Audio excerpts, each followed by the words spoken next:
First Epilogue, 1813–20. Chapter 1. 7 years had passed. The storm-tossed sea of European history had subsided within its shores and seemed to have become calm. But the mysterious forces that move humanity, mysterious because the laws of their motion are unknown to us, continued to operate. Though the surface of the sea of history seemed motionless, the movement of humanity went on as unceasingly as the flow of time. Various groups of people formed and dissolved, the coming formation and dissolution of kingdoms and displacement of peoples was in course of preparation. The sea of history was not driven spasmodically from shore to shore as previously. It was seething in its depths. Historic figures were not borne by the waves from one shore to another as before.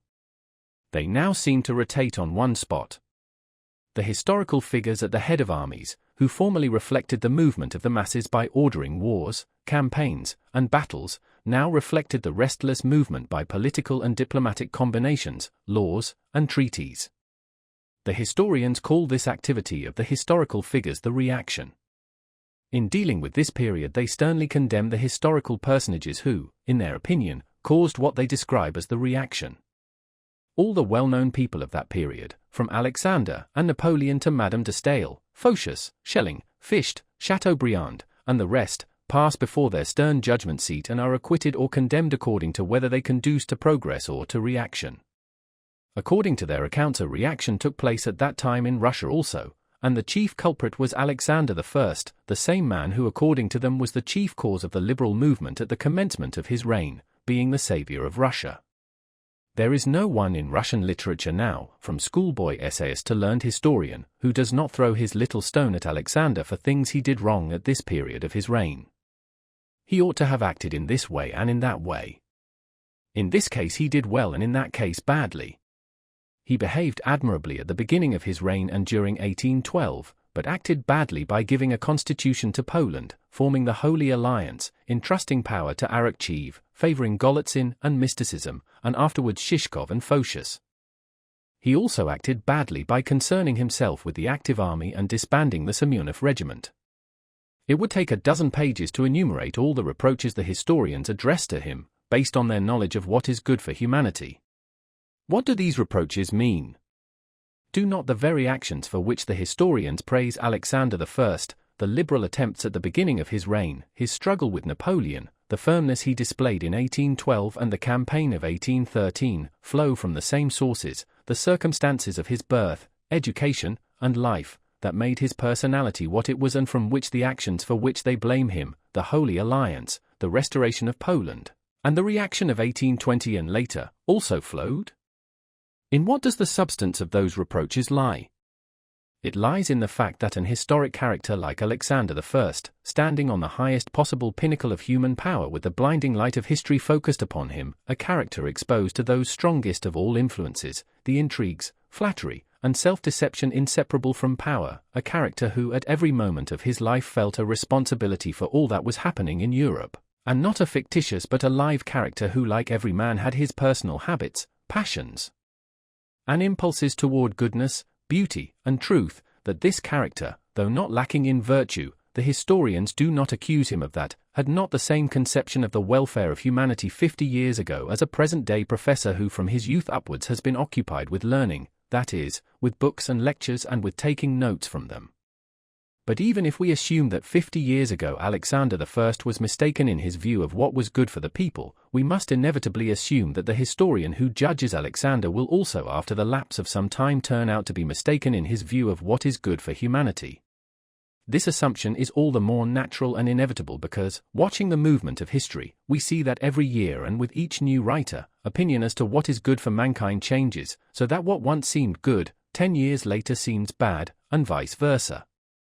And what is more, we find at one and the same time quite contradictory views as to what is bad and what is good in history. Some people regard giving a constitution to Poland and forming the Holy Alliance as praiseworthy in Alexander, while others regard it as blameworthy. The activity of Alexander or of Napoleon cannot be called useful or harmful, for it is impossible to say for what it was useful or harmful. If that activity displeases somebody, this is only because it does not agree with his limited understanding of what is good. Whether the preservation of my father's house in Moscow, or the glory of the Russian arms, or the prosperity of the Petersburg and other universities, or the freedom of Poland, or the greatness of Russia, or the balance of power in Europe, or a certain kind of European culture called progress appear to me to be good or bad, I must admit that besides these things the action of every historic character has other more general purposes inaccessible to me. But let us assume that what is called science can harmonize all contradictions and possesses an unchanging standard of good and bad by which to try historic characters and events. Let us say that Alexander could have done everything differently. Let us say that with guidance from those who blame him and who profess to know the ultimate aim of the movement of humanity, he might have arranged matters according to the program his present accusers would have given him, of nationality, freedom, equality, and progress. These, I think, cover the ground. Let us assume that this program was possible and had then been formulated, and that Alexander had acted on it. What would then have become of the activity of all those who opposed the tendency that then prevailed in the government, an activity that in the opinion of the historians was good and beneficent? Their activity would not have existed, there would have been no life, there would have been nothing. If we admit that human life can be ruled by reason, the possibility of life is destroyed. Chapter 2. If we assume as the historians do that great men lead humanity to the attainment of certain ends, the greatness of Russia or of France, the balance of power in Europe, the diffusion of the ideas of the revolution, general progress, or anything else, then it is impossible to explain the facts of history without introducing the conceptions of chance and genius. If the aim of the European wars at the beginning of the 19th century had been the aggrandizement of Russia, that aim might have been accomplished without all the preceding wars and without the invasion. If the aim was the aggrandizement of France, that might have been attained without the revolution and without the empire. If the aim was the dissemination of ideas, the printing press could have accomplished that much better than warfare. If the aim was the progress of civilization, it is easy to see that there are other ways of diffusing civilization more expedient than by the destruction of wealth and of human lives. Why did it happen in this and not in some other way? Because it happened so. Chance created the situation, genius utilized it, says history. But what is chance? What is genius? The words chance and genius do not denote any really existing thing and therefore cannot be defined. Those words only denote a certain stage of understanding a phenomena. I do not know why a certain event occurs, I think that I cannot know it, so I do not try to know it and I talk about chance. I see a force producing effects beyond the scope of ordinary human agencies, I do not understand why this occurs and I talk of genius. To a herd of rams, the ram the herdsman drives each evening into a special enclosure to feed and that becomes twice as fat as the others must seem to be a genius. And it must appear an astonishing conjunction of genius with a whole series of extraordinary chances that this ram, who instead of getting into the general fold every evening goes into a special enclosure where there are oats, that this very ram, swelling with fat, is killed for meat. But the rams need only cease to suppose that all that happens to them happens solely for the attainment of their sheepish aims, they need only admit that what happens to them may also have purposes beyond their ken, and they will at once perceive a unity and coherence in what happened to the ram that was fattened. Even if they do not know for what purpose they are fattened, they will at least know that all that happened to the ram did not happen accidentally, and will no longer need the conceptions of chance or genius.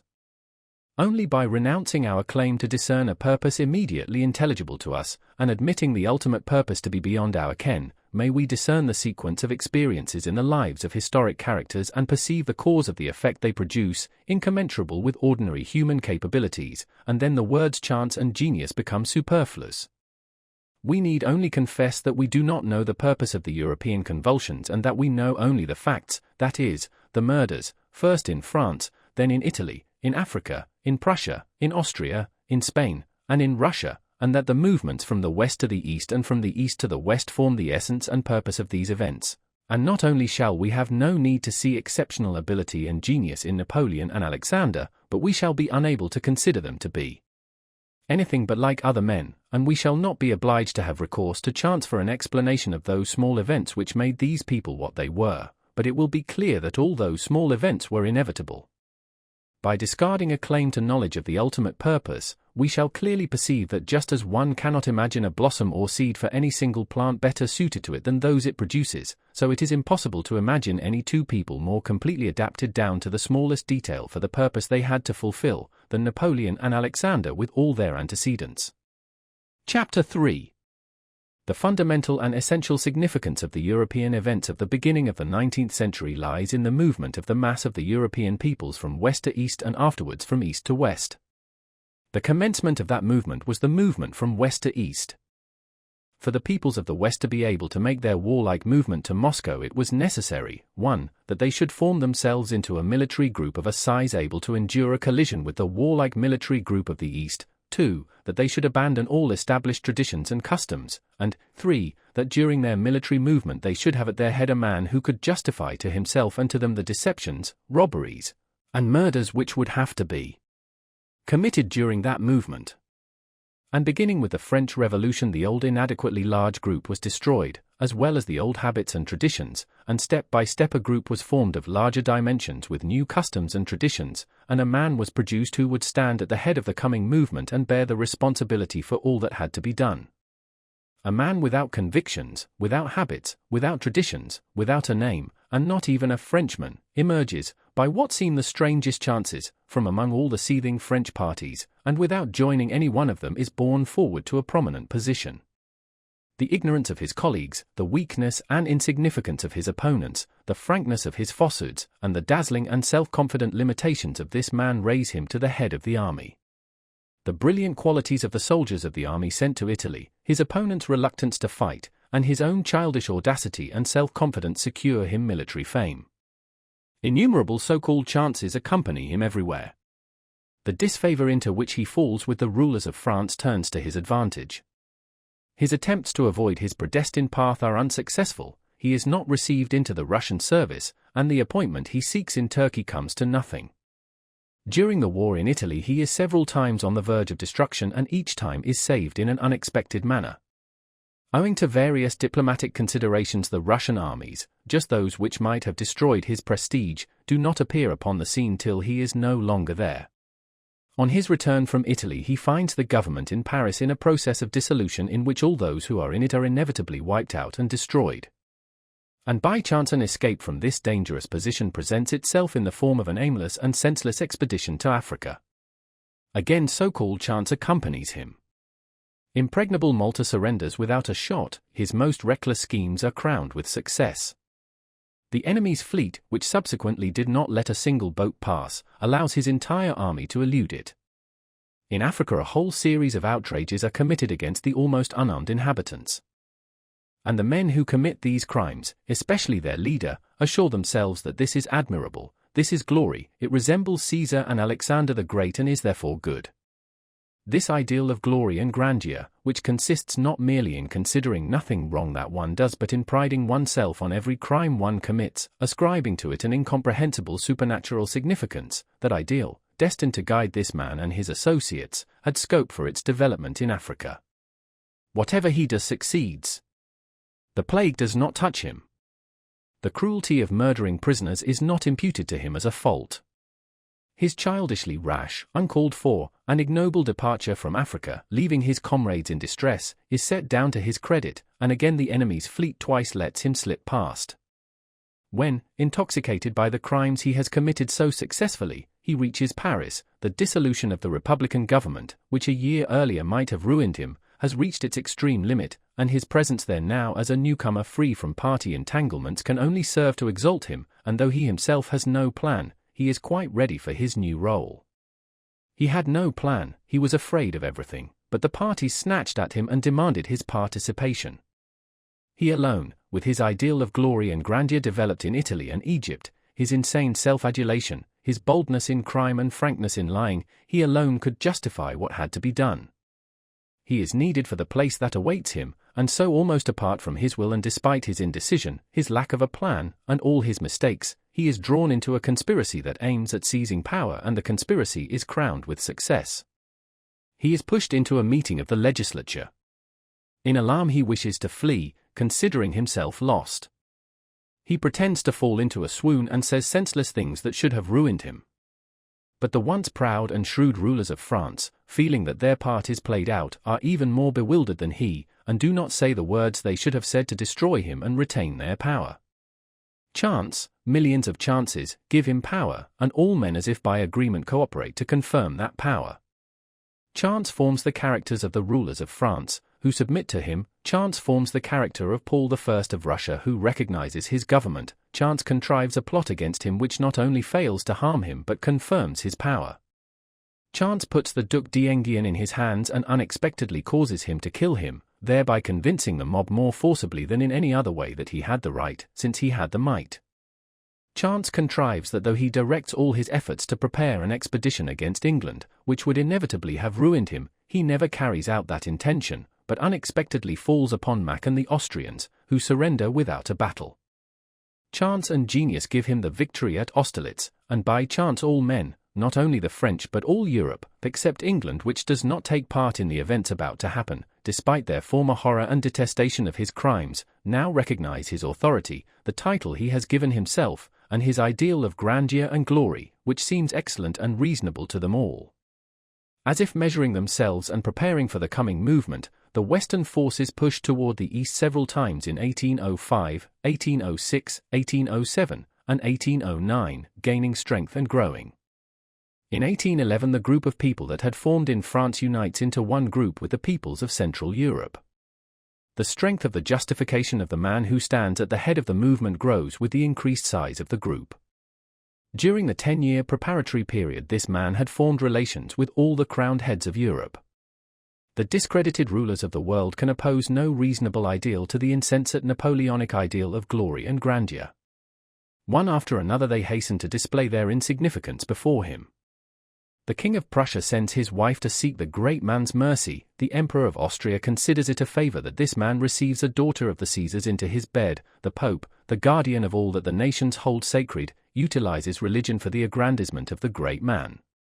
It is not Napoleon who prepares himself for the accomplishment of his role, so much as all those round him who prepare him to take on himself the whole responsibility for what is happening and has to happen.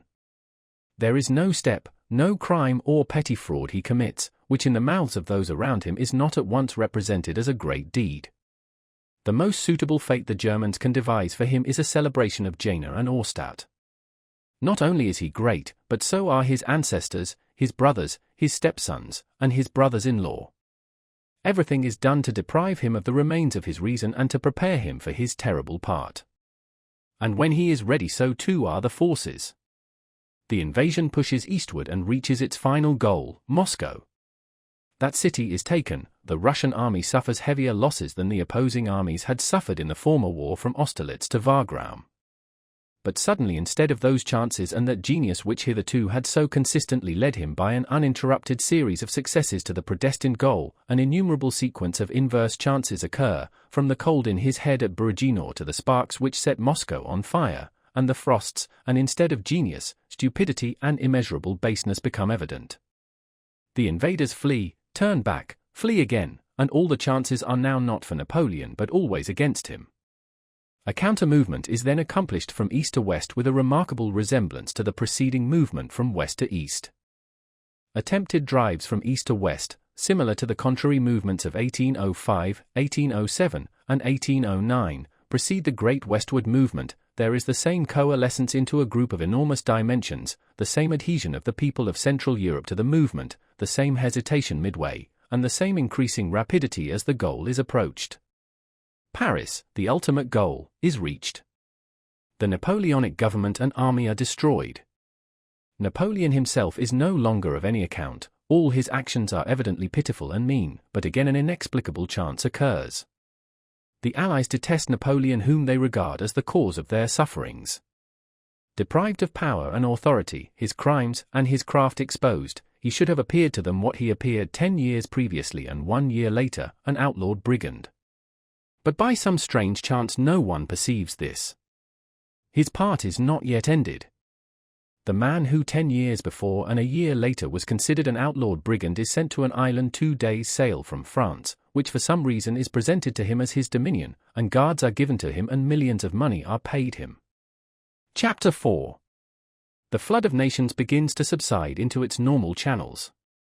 The waves of the great movement abate, and on the calm surface eddies are formed in which float the diplomatists, who imagine that they have caused the floods to abate.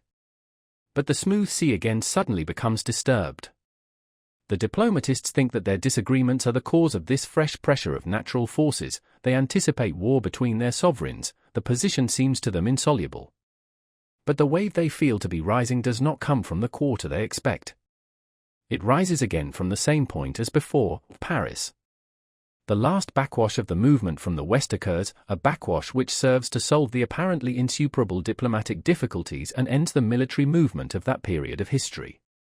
The man who had devastated France returns to France alone, without any conspiracy and without soldiers. Any guard might arrest him, but by strange chance no one does so, and all rapturously greet the man they cursed the day before and will curse again a month later. This man is still needed to justify the final collective act. That act is performed. The last role is played. The actor is bidden to disrobe and wash off his powder and paint, he will not be wanted any more. And some years pass during which he plays a pitiful comedy to himself in solitude on his island, justifying his actions by intrigues and lies when the justification is no longer needed, and displaying to the whole world what it was that people had mistaken for strength as long as an unseen hand directed his actions. The manager, having brought the drama to a close and stripped the actor, shows him to us. See what you believed in. This is he. Do you now see that it was not he but I who moved you? But dazed by the force of the movement, it was long before people understood this. Still greater coherence and inevitability is seen in the life of Alexander I, the man who stood at the head of the counter-movement from east to west. What was needed for him who, overshadowing others, stood at the head of that movement from east to west? What was needed was a sense of justice and a sympathy with European affairs, but a remote sympathy not dulled by petty interests, a moral superiority over those sovereigns of the day who cooperated with him, a mild and attractive personality, and a personal grievance against Napoleon. And all this was found in Alexander I, all this had been prepared by innumerable so-called chances in his life, his education, his early liberalism, the advisers who surrounded him, and by Austerlitz, and Tilsit, and Erfurt. During the national war he was inactive because he was not needed. But as soon as the necessity for a general European war presented itself, he appeared in his place at the given moment and, uniting the nations of Europe, led them to the goal. The goal is reached. After the final war of 1815, Alexander possesses all possible power. How does he use it? Alexander I, the pacifier of Europe, the man who from his early years had striven only for his people's welfare, the originator of the liberal innovations in his fatherland, now that he seemed to possess the utmost power and therefore to have the possibility of bringing about the welfare of his peoples, at the time when Napoleon in exile was drawing up childish and mendacious plans of how he would have made mankind happy had he retained power, Alexander I, having fulfilled his mission and feeling the hand of God upon him, suddenly recognizes the insignificance of that supposed power, turns away from it, and gives it into the hands of contemptible men whom he despises, saying only, not unto us, but unto thy name. I too am a man like the rest of you. Let me live like a man and think of my soul and of God. As the sun and each atom of ether is a sphere complete in itself, and yet at the same time only a part of a whole too immense for man to comprehend, so each individual has within himself his own aims and yet has them to serve a general purpose incomprehensible to man. A bee settling on a flower has stung a child. And the child is afraid of bees and declares that bees exist to sting people. A poet admires the bee sucking from the chalice of a flower and says it exists to suck the fragrance of flowers. A beekeeper, seeing the bee collect pollen from flowers and carry it to the hive, says that it exists to gather honey. Another beekeeper who has studied the life of the hive more closely says that the bee gathers pollen dust to feed the young bees and rear a queen, and that it exists to perpetuate its race. A botanist notices that the bee flying with the pollen of a male flower to a pistil fertilizes the latter, and sees in this the purpose of the bee's existence. Another, observing the migration of plants, notices that the bee helps in this work, and may say that in this lies the purpose of the bee. But the ultimate purpose of the bee is not exhausted by the first, the second, or any of the processes the human mind can discern. The higher the human intellect rises in the discovery of these purposes, the more obvious it becomes that the ultimate purpose is beyond our comprehension. All that is accessible to man is the relation of the life of the bee to other manifestations of life. And so it is with the purpose of historic characters and nations. Chapter 5. Natasha's wedding to Bezukov, which took place in 1813, was the last happy event in the family of the old Rostovs. Count Ilya Rostov died that same year and, as always happens, after the father's death the family group broke up. The events of the previous year, the burning of Moscow and the flight from it, the death of Prince Andrew, Natasha's despair, Petya's death, and the old countess' grief fell blow after blow on the old count's head. He seemed to be unable to understand the meaning of all these events, and bowed his old head in a spiritual sense as if expecting and inviting further blows which would finish him. He seemed now frightened and distraught and now unnaturally animated and enterprising. The arrangements for Natasha's marriage occupied him for a while. He ordered dinners and suppers and obviously tried to appear cheerful, but his cheerfulness was not infectious as it used to be. On the contrary, it evoked the compassion of those who knew and liked him. When Pierre and his wife had left, he grew very quiet and began to complain of depression. A few days later he fell ill and took to his bed. He realized from the first that he would not get up again, despite the doctor's encouragement. The countess passed a fortnight in an armchair by his pillow without undressing. Every time she gave him his medicine he sobbed and silently kissed her hand. On his last day, sobbing, he asked her and his absent son to forgive him for having dissipated their property, that being the chief fault of which he was conscious. After receiving communion and unction he quietly died, and next day a throng of acquaintances who came to pay their last respects to the deceased filled the house rented by the Rostovs. All these acquaintances, who had so often dined and danced at his house and had so often laughed at him, now said, with a common feeling of self-reproach and emotion, as if justifying themselves, "Well, whatever he may have been, he was a most worthy man. You don't meet such men nowadays. And which of us has not weaknesses of his own?" It was just when the Count's affairs had become so involved that it was impossible to say what would happen if he lived another year that he unexpectedly died. Nicholas was with the Russian army in Paris when the news of his father's death reached him. He at once resigned his commission, and without waiting for it to be accepted took leave of absence and went to Moscow. The state of the Count's affairs became quite obvious a month after his death, surprising everyone by the immense total of small debts the existence of which no one had suspected. The debts amounted to double the value of the property. Friends and relations advised Nicholas to decline the inheritance. But he regarded such a refusal as a slur on his father's memory, which he held sacred, and therefore would not hear of refusing and accepted the inheritance together with the obligation to pay the debts. The creditors who had so long been silent, restrained by a vague but powerful influence exerted on them while he lived by the Count's careless good nature, all proceeded to enforce their claims at once. As always happens in such cases, rivalry sprang up as to which should get paid first, and those who like Mitenka held promissory notes given them as presents now became the most exacting of the creditors. Nicholas was allowed no respite and no peace, and those who had seemed to pity the old man, the cause of their losses, if they were losses, now remorselessly pursued the young heir who had voluntarily undertaken the debts and was obviously not guilty of contracting them. Not one of the plans Nicholas tried succeeded. The estate was sold by auction for half its value, and half the debt still remained unpaid. Nicholas accepted 30,000 rubles offered him by his brother-in-law Bezukov to pay off debts he regarded as genuinely due for value received. And to avoid being imprisoned for the remainder, as the creditors threatened, he re-entered the government service. He could not rejoin the army where he would have been made colonel at the next vacancy, for his mother now clung to him as her one hold on life, and so despite his reluctance to remain in Moscow among people who had known him before, and despite his abhorrence of the civil service, he accepted a post in Moscow in that service, doffed the uniform of which he was so fond, and moved with his mother and Sonia to a small house on the Sivtsev Vrajok. Natasha and Pierre were living in Petersburg at the time and had no clear idea of Nicholas' circumstances. Having borrowed money from his brother-in-law, Nicholas tried to hide his wretched condition from him. His position was the more difficult because with his salary of 1,200 rubles he had not only to keep himself, his mother, and Sonia, but had to shield his mother from knowledge of their poverty. The Countess could not conceive of life without the luxurious condition she had been used to from childhood and, unable to realize how hard it was for her son, kept demanding now a carriage, which they did not keep, to send for a friend, now some expensive article of food for herself, or wine for her son, or money to buy a present as a surprise for Natasha or Sonia, or for Nicholas himself. Sonia kept house, attended on her aunt, read to her, put up with her whims and secret ill will, and helped Nicholas to conceal their poverty from the old countess. Nicholas felt himself irredeemably indebted to Sonia for all she was doing for his mother and greatly admired her patience and devotion, but tried to keep aloof from her.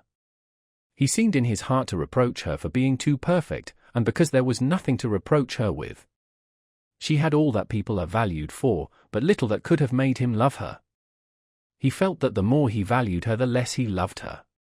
He had taken her at her word when she wrote giving him his freedom, and now behaved as if all that had passed between them had been long forgotten and could never in any case be renewed. Nicholas' position became worse and worse. The idea of putting something aside out of his salary proved a dream.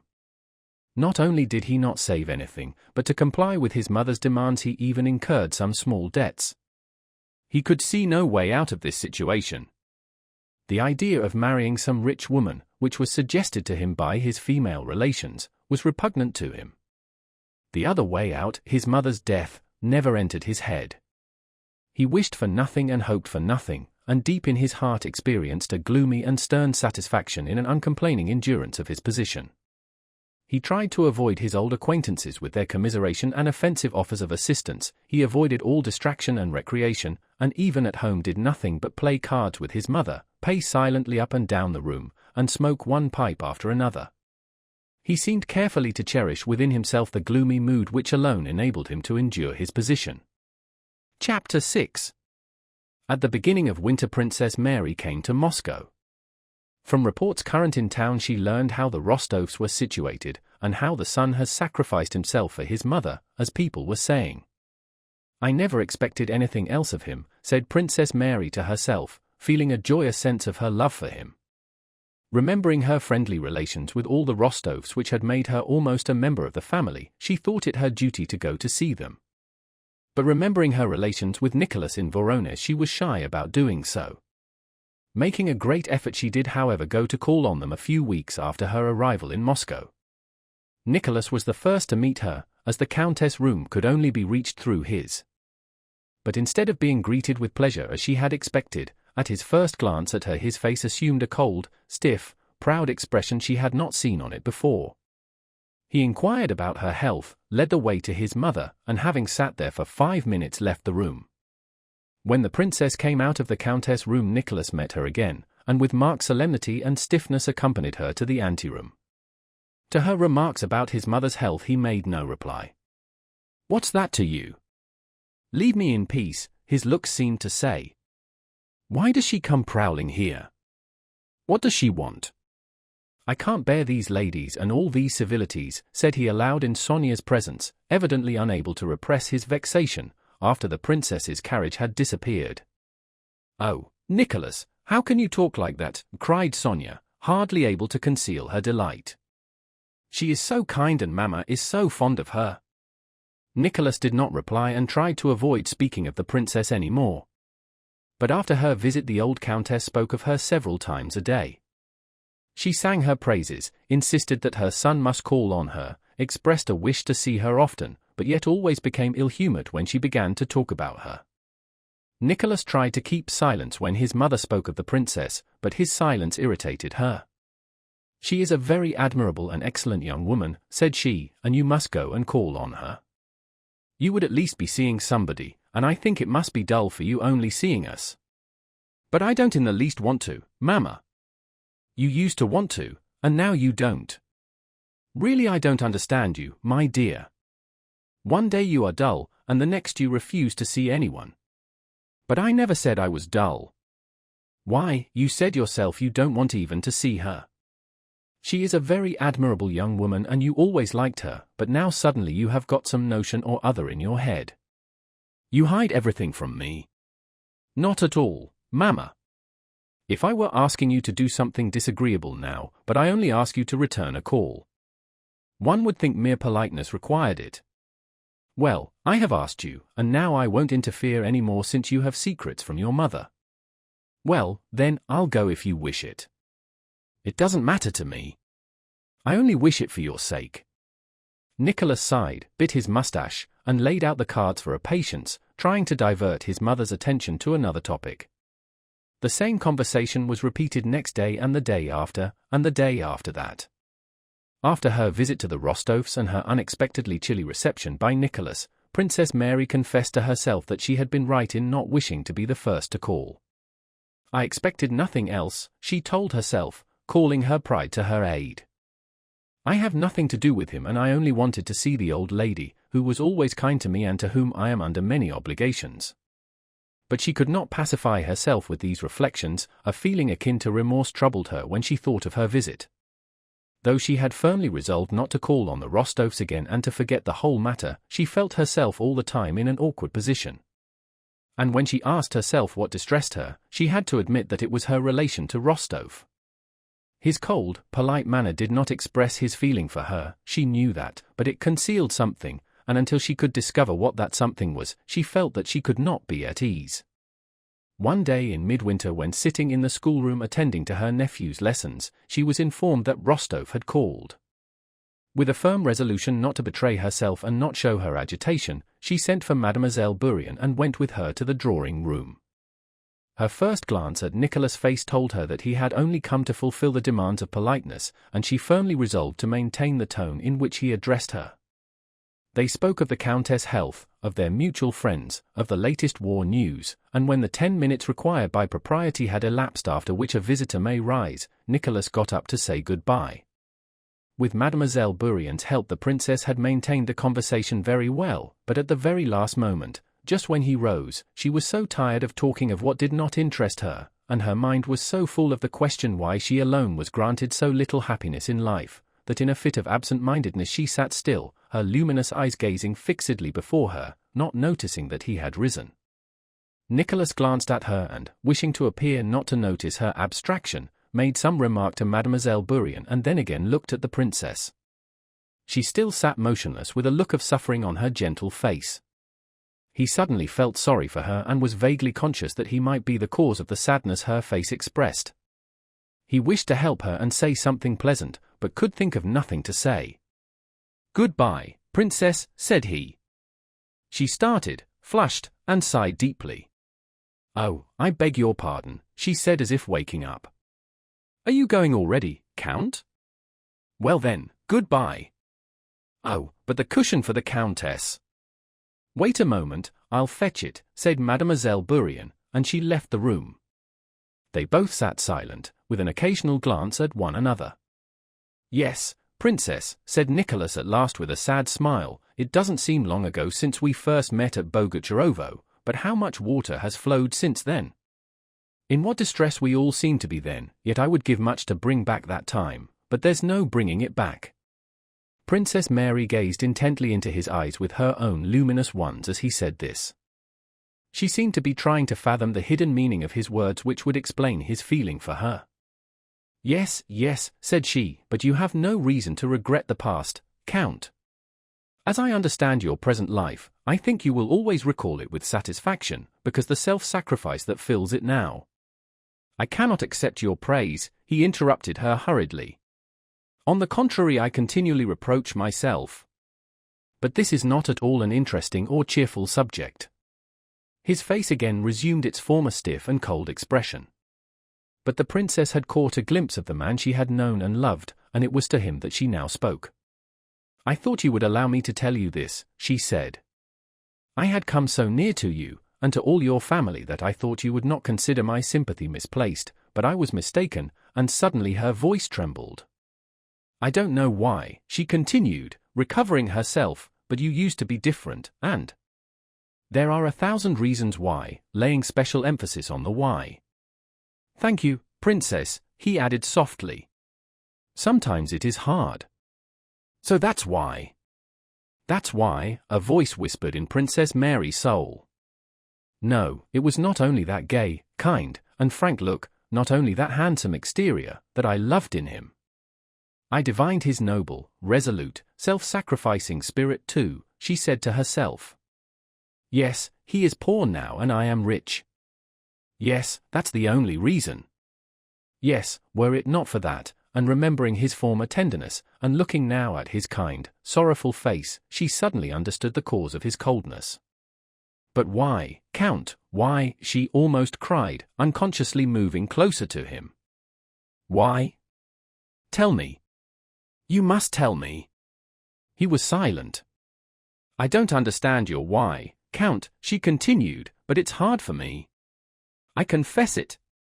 For some reason you wish to deprive me of our former friendship. And that hurts me." There were tears in her eyes and in her voice. "I have had so little happiness in life that every loss is hard for me to bear. Excuse me, goodbye," and suddenly she began to cry and was hurrying from the room. "Princess, for God's sake," he exclaimed, trying to stop her. "Princess!" She turned round. For a few seconds they gazed silently into one another's eyes, and what had seemed impossible and remote suddenly became possible, inevitable, and very near. Chapter 7. In the winter of 1813 Nicholas married Princess Mary and moved to Bald Hills with his wife, his mother, and Sonia. Within 4 years he had paid off all his remaining debts without selling any of his wife's property, and having received a small inheritance on the death of a cousin he paid his debt to Pierre as well. In another 3 years, by 1820, he had so managed his affairs that he was able to buy a small estate adjoining Bald Hills and was negotiating to buy back Atradno, that being his pet dream. Having started farming from necessity, he soon grew so devoted to it that it became his favorite and almost his sole occupation. Nicholas was a plain farmer. He did not like innovations, especially the English ones then coming into vogue. He laughed at theoretical treatises on estate management, disliked factories, the raising of expensive products, and the buying of expensive seed corn, and did not make a hobby of any particular part of the work on his estate. He always had before his mind's eye the estate as a whole and not any particular part of it. The chief thing in his eyes was not the nitrogen in the soil, nor the oxygen in the air, nor manures, nor special plows, but that most important agent by which nitrogen, oxygen, manure, and plow were made effective, the peasant laborer. When Nicholas first began farming and began to understand its different branches, it was the serf who especially attracted his attention. The peasant seemed to him not merely a tool, but also a judge of farming and an end in himself. At first he watched the serfs, trying to understand their aims and what they considered good and bad, and only pretended to direct them and give orders while in reality learning from them their methods, their manner of speech, and their judgment of what was good and bad. Only when he had understood the peasants' tastes and aspirations, had learned to talk their language, to grasp the hidden meaning of their words, and felt akin to them did he begin boldly to manage his serfs, that is, to perform toward them the duties demanded of him. And Nicholas' management produced very brilliant results. Guided by some gift of insight, on taking up the management of the estates he at once unerringly appointed as bailiff, village elder, and delegate, the very men the serfs would themselves have chosen had they had the right to choose, and these posts never changed hands. Before analyzing the properties of manure, before entering into the debit and credit, as he ironically called it, he found out how many cattle the peasants had and increased the number by all possible means. He kept the peasant families together in the largest groups possible, not allowing the family groups to divide into separate households. He was hard alike on the lazy, the depraved, and the weak, and tried to get them expelled from the commune. He was as careful of the sowing and reaping of the peasants' hay and corn as of his own, and few landowners had their crops sown and harvested so early and so well, or got so good a return, as did Nicholas. He disliked having anything to do with the domestic serfs, the drones as he called them, and everyone said he spoiled them by his laxity. When a decision had to be taken regarding a domestic serf, especially if one had to be punished, he always felt undecided and consulted everybody in the house, but when it was possible to have a domestic serf conscripted instead of a land worker he did so without the least hesitation. He never felt any hesitation in dealing with the peasants. He knew that his every decision would be approved by them all with very few exceptions.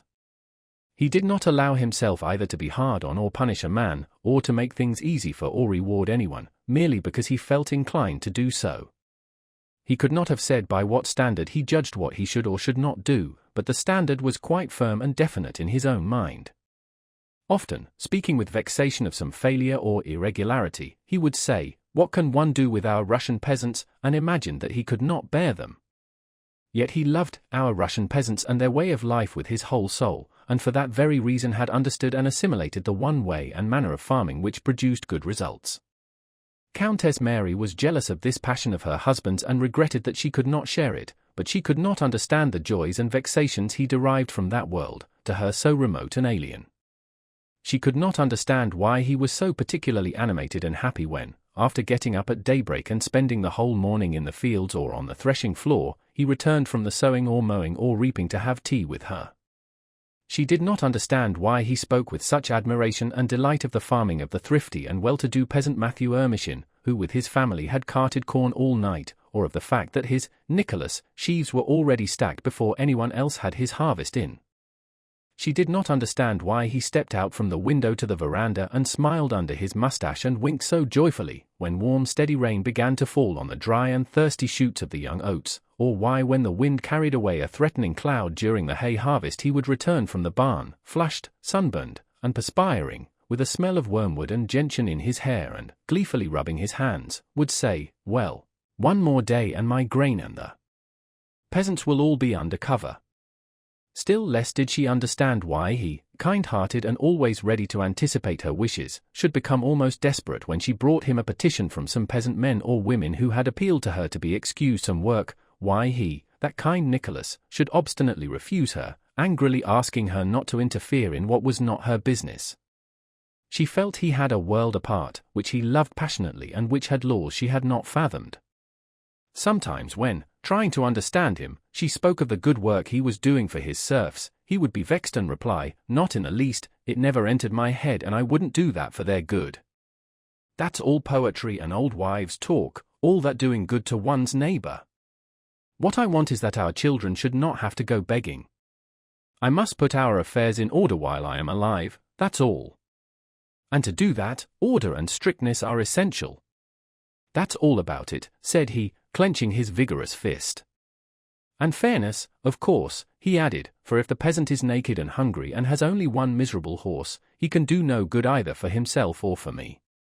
And all Nicholas did was fruitful, probably just because he refused to allow himself to think that he was doing good to others for virtue's sake.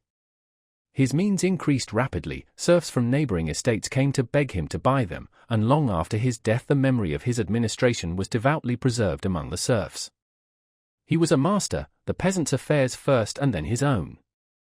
Of course he was not to be trifled with either, in a word, he was a real master. Chapter 8.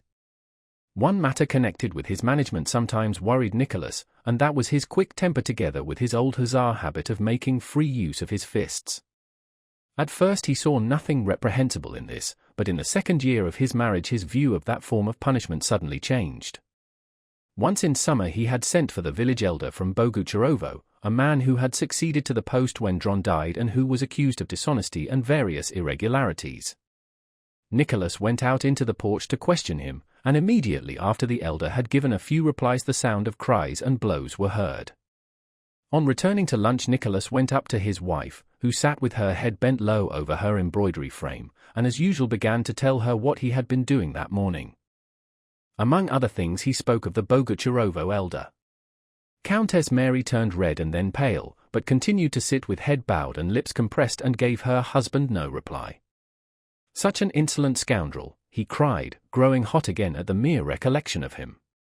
"If he had told me he was drunk and did not see—" "But what is the matter with you, Mary?" he suddenly asked. Countess Mary raised her head and tried to speak, but hastily looked down again and her lips puckered. "Why, whatever is the matter, my dearest?" The looks of the plain Countess Mary always improved when she was in tears. She never cried from pain or vexation, but always from sorrow or pity, and when she wept her radiant eyes acquired an irresistible charm. The moment Nicholas took her hand she could no longer restrain herself and began to cry. "Nicholas, I saw it, he was to blame, but why do you?" "Nicholas," and she covered her face with her hands. Nicholas said nothing. He flushed crimson, left her side, and paced up and down the room. He understood what she was weeping about, but could not in his heart at once agree with her that what he had regarded from childhood as quite an everyday event was wrong. Is it just sentimentality, old wives' tales, or is she right? He asked himself. Before he had solved that point he glanced again at her face filled with love and pain, and he suddenly realized that she was right and that he had long been sinning against himself. Mary, he said softly, going up to her, it will never happen again, I give you my word. Never, he repeated in a trembling voice like a boy asking for forgiveness. The tears flowed faster still from the Countess' eyes. She took his hand and kissed it. Nicholas, when did you break your cameo? She asked to change the subject, looking at his finger on which he wore a ring with a cameo of Laocoon's head. Today, it was the same affair. Oh, Mary, don't remind me of it, and again he flushed. I give you my word of honor it shan't occur again, and let this always be a reminder to me, and he pointed to the broken ring. After that, when in discussions with his village elders or stewards the blood rushed to his face and his fists began to clench, Nicholas would turn the broken ring on his finger and would drop his eyes before the man who was making him angry. But he did forget himself once or twice within a 12-month, and then he would go and confess to his wife, and would again promise that this should really be the very last time. Mary, you must despise me, he would say. I deserve it. You should go away at once, if you don't feel strong enough to control yourself, she would reply sadly, trying to comfort her husband. Among the gentry of the province Nicholas was respected but not liked. He did not concern himself with the interests of his own class, and consequently some thought him proud and others thought him stupid. The whole summer, from spring sowing to harvest, he was busy with the work on his farm. In autumn he gave himself up to hunting with the same business-like seriousness, leaving home for a month, or even 2, with his hunt. In winter he visited his other villages or spent his time reading. The books he read were chiefly historical, and on these he spent a certain sum every year. He was collecting, as he said, a serious library, and he made it a rule to read through all the books he bought. He would sit in his study with a grave air, reading, a task he first imposed upon himself as a duty, but which afterwards became a habit affording him a special kind of pleasure and a consciousness of being occupied with serious matters. In winter, except for business excursions, he spent most of his time at home making himself one with his family and entering into all the details of his children's relations with their mother. The harmony between him and his wife grew closer and closer, and he daily discovered fresh spiritual treasures in her. From the time of his marriage Sonia had lived in his house. Before that, Nicholas had told his wife all that had passed between himself and Sonia, blaming himself and commending her. He had asked Princess Mary to be gentle and kind to his cousin. She thoroughly realized the wrong he had done Sonia, felt herself to blame toward her, and imagined that her wealth had influenced Nicholas' choice. She could not find fault with Sonia in any way and tried to be fond of her, but often felt ill will toward her which she could not overcome. Once she had a talk with her friend Natasha about Sonia and about her own injustice toward her. You know, said Natasha, you have read the Gospels a great deal, there is a passage in them that just fits Sonia. What? Asked Countess Mary, surprised. To him that hath shall be given, and from him that hath not shall be taken away. You remember? She is one that hath not, why, I don't know. Perhaps she lacks egotism, I don't know, but from her is taken away, and everything has been taken away. Sometimes I am dreadfully sorry for her. Formerly I very much wanted Nicholas to marry her, but I always had a sort of presentiment that it would not come off. She is a sterile flower, you know, like some strawberry blossoms. Sometimes I am sorry for her, and sometimes I think she doesn't feel it as you or I would. Though Countess Mary told Natasha that those words in the Gospel must be understood differently, yet looking at Sonia she agreed with Natasha's explanation. It really seemed that Sonia did not feel her position trying, and had grown quite reconciled to her lot as a sterile flower. She seemed to be fond not so much of individuals as of the family as a whole. Like a cat, she had attached herself not to the people but to the home. She waited on the old countess, petted and spoiled the children, was always ready to render the small services for which she had a gift, and all this was unconsciously accepted from her with insufficient gratitude. The country seat at Bald Hills had been rebuilt, though not on the same scale as under the old prince. The buildings, begun under straitened circumstances, were more than simple. The immense house on the old stone foundations was of wood, plastered only inside. It had bare deal floors and was furnished with very simple hard sofas, armchairs, tables, and chairs made by their own serf carpenters out of their own birchwood. The house was spacious and had rooms for the house serfs and apartments for visitors. Whole families of the Rostovs and Bolkonskis relations sometimes came to Bald Hills with 16 horses and dozens of servants and stayed for months. Besides that, for times a year, on the name days and birthdays of the hosts, as many as 100 visitors would gather there for a day or two. The rest of the year life pursued its unbroken routine with its ordinary occupations, and its breakfasts, lunches, dinners, and suppers, provided out of the produce of the estate. Chapter 9. It was the eve of St. Nicholas, the 5th of December, 1820. Natasha had been staying at her brother's with her husband and children since early autumn. Pierre had gone to Petersburg on business of his own for 3 weeks, as he said, but had remained there nearly 7 weeks and was expected back every minute. Besides the Bezukhov family, Nicholas' old friend the retired General Vasily Dmitrich Denisov was staying with the Rostovs this 5th of December. On the 6th, which was his name day when the house would be full of visitors, Nicholas knew he would have to exchange his Tartar tunic for a tailcoat and put on narrow boots with pointed toes, and drive to the new church he had built, and then receive visitors who would come to congratulate him, offer them refreshments, and talk about the elections of the nobility, but he considered himself entitled to spend the eve of that day in his usual way. He examined the bailiff's accounts of the village in Ryazan which belonged to his wife's nephew, wrote 2 business letters, and walked over to the granaries, cattle yards, and stables before dinner. Having taken precautions against the general drunkenness to be expected on the morrow because it was a great saint's day, he returned to dinner, and without having time for a private talk with his wife sat down at the long table laid for 20 persons, at which the whole household had assembled. At that table were his mother, his mother's old lady companion Belova, his wife, their 3 children with their governess and tutor, his wife's nephew with his tutor, Sonia, Denisov, Natasha, her 3 children, their governess, and old Michael Ivanovich, the late prince's architect, who was living on in retirement at Bald Hills. Countess Mary sat at the other end of the table. When her husband took his place she concluded, from the rapid manner in which after taking up his table napkin he pushed back the tumbler and wineglass standing before him, that he was out of humour, as was sometimes the case when he came in to dinner straight from the farm, especially before the soup. Countess Mary well knew that mood of his, and when she herself was in a good frame of mind quietly waited till he had had his soup and then began to talk to him and make him admit that there was no cause for his ill humour. But today she quite forgot that and was hurt that he should be angry with her without any reason, and she felt unhappy. She asked him where he had been. He replied. She again inquired whether everything was going well on the farm. Her unnatural tone made him wince unpleasantly and he replied hastily. Then I'm not mistaken, thought Countess Mary. Why is he cross with me? She concluded from his tone that he was vexed with her and wished to end the conversation. She knew her remark sounded unnatural, but could not refrain from asking some more questions.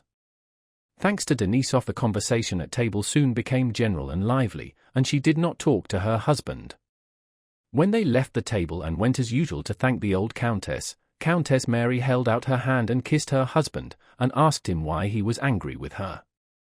You always have such strange fancies. I didn't even think of being angry, he replied. But the word always seemed to her to imply, yes, I am angry but I won't tell you why. Nicholas and his wife lived together so happily that even Sonia and the old countess, who felt jealous and would have liked them to disagree, could find nothing to reproach them with, but even they had their moments of antagonism. Occasionally, and it was always just after they had been happiest together, they suddenly had a feeling of estrangement and hostility, which occurred most frequently during Countess Mary's pregnancies, and this was such a time. Well, messes it, mesdames, said Nicholas loudly and with apparent cheerfulness. It seemed to Countess Mary that he did it on purpose to vex her. I have been on my feet since 6 this morning.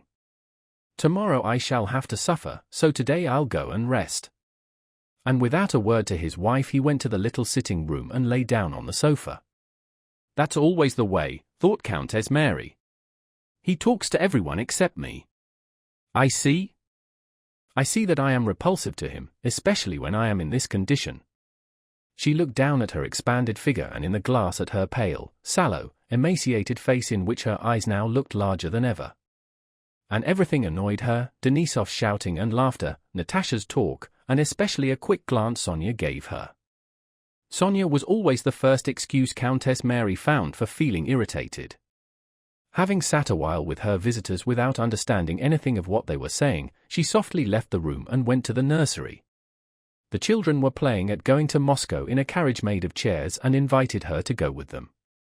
She sat down and played with them a little, but the thought of her husband and his unreasonable crossness worried her. She got up and, walking on tiptoe with difficulty, went to the small sitting room. Perhaps he is not asleep, I'll have an explanation with him, she said to herself. Little Andrew, her eldest boy, imitating his mother, followed her on tiptoe. She did not notice him.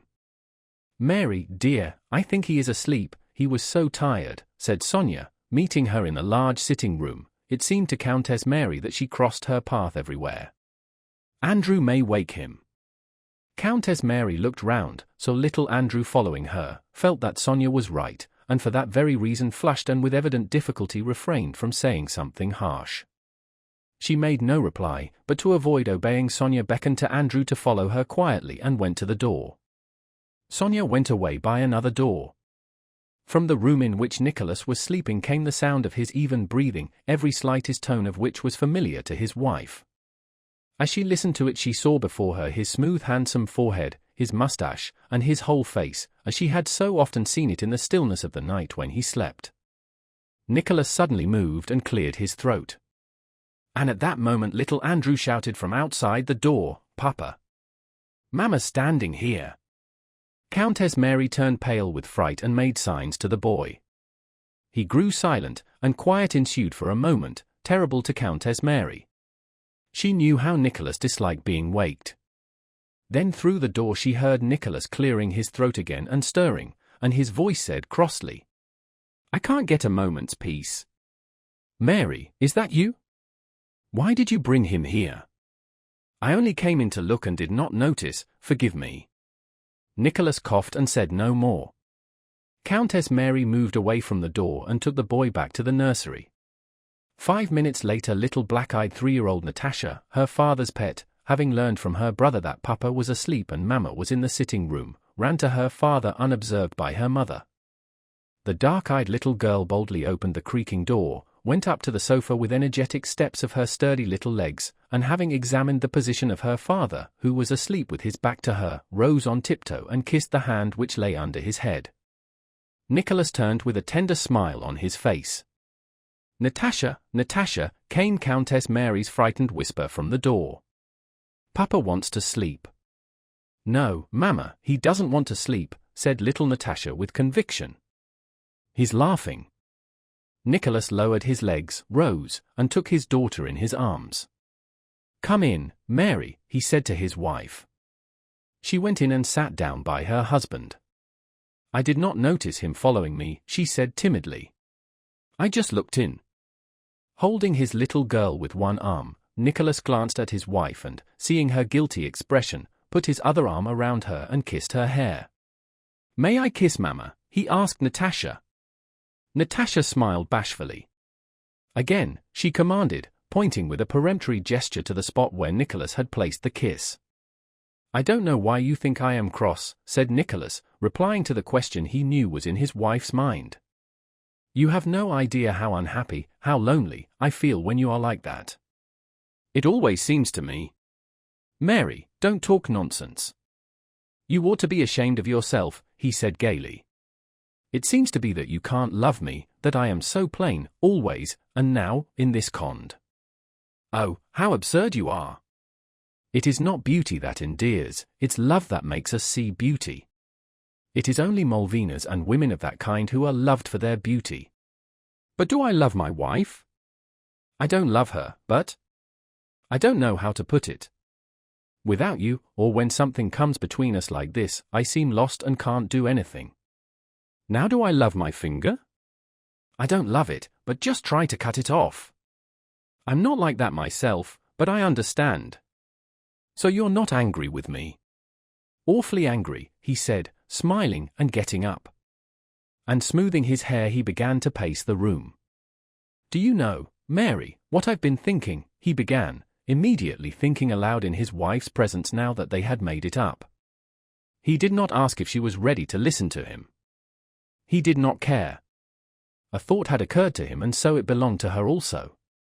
and he told her of his intention to persuade Pierre to stay with them till spring. Countess Mary listened till he had finished, made some remark, and in her turn began thinking aloud. Her thoughts were about the children. "You can see the woman in her already," she said in French, pointing to little Natasha. "You reproach us women with being illogical. Here is our logic. I say, Papa wants to sleep, but she says, no, he's laughing." "And she was right," said Countess Mary with a happy smile. "Yes, yes." And Nicholas, taking his little daughter in his strong hand, lifted her high, placed her on his shoulder, held her by the legs, and paced the room with her. There was an expression of carefree happiness on the faces of both father and daughter. "But you know you may be unfair. You are too fond of this one," his wife whispered in French. "Yes, but what am I to do? I try not to show."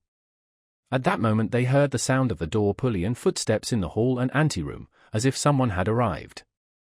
"Somebody has come. I am sure it is Pierre. I will go and see," said Countess Mary and left the room. In her absence Nicholas allowed himself to give his little daughter a gallop round the room. Out of breath, he took the laughing child quickly from his shoulder and pressed her to his heart.